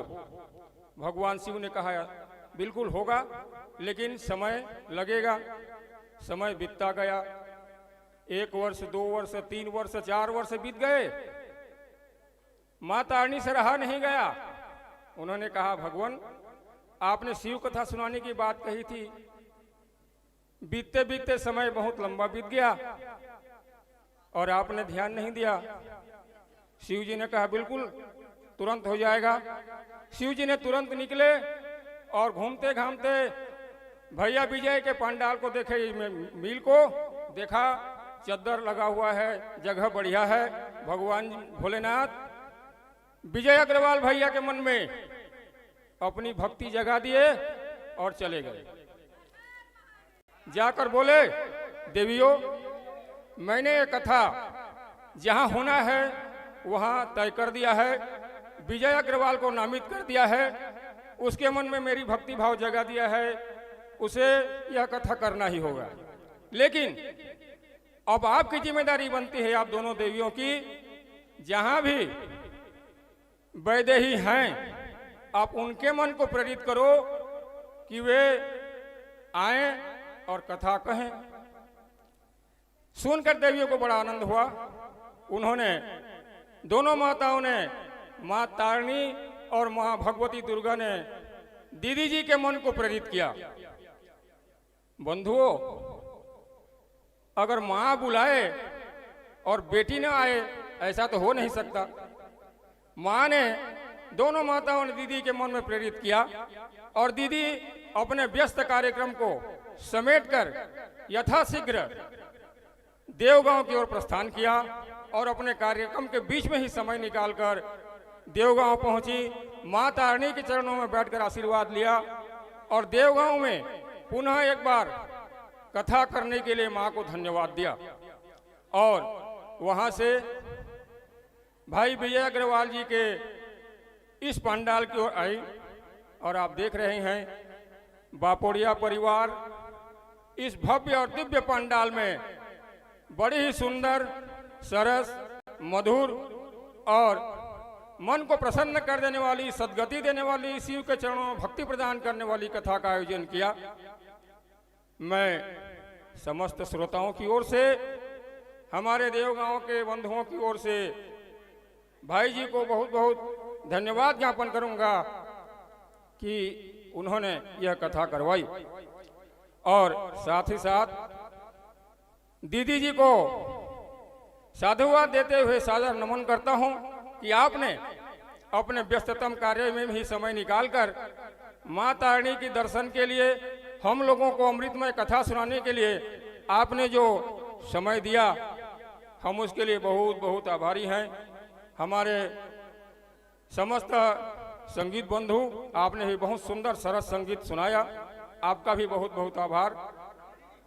और मैं चाहूँगा कि इस प्रकार से भगवान किसी न किसी के मन में भाव जगाते रहें और हमें कथा सुनने को मिलती रहे, मिलती रहे, मिलती रहे। इन्हीं शब्दों के साथ बोलिए शंकर भगवान की जय।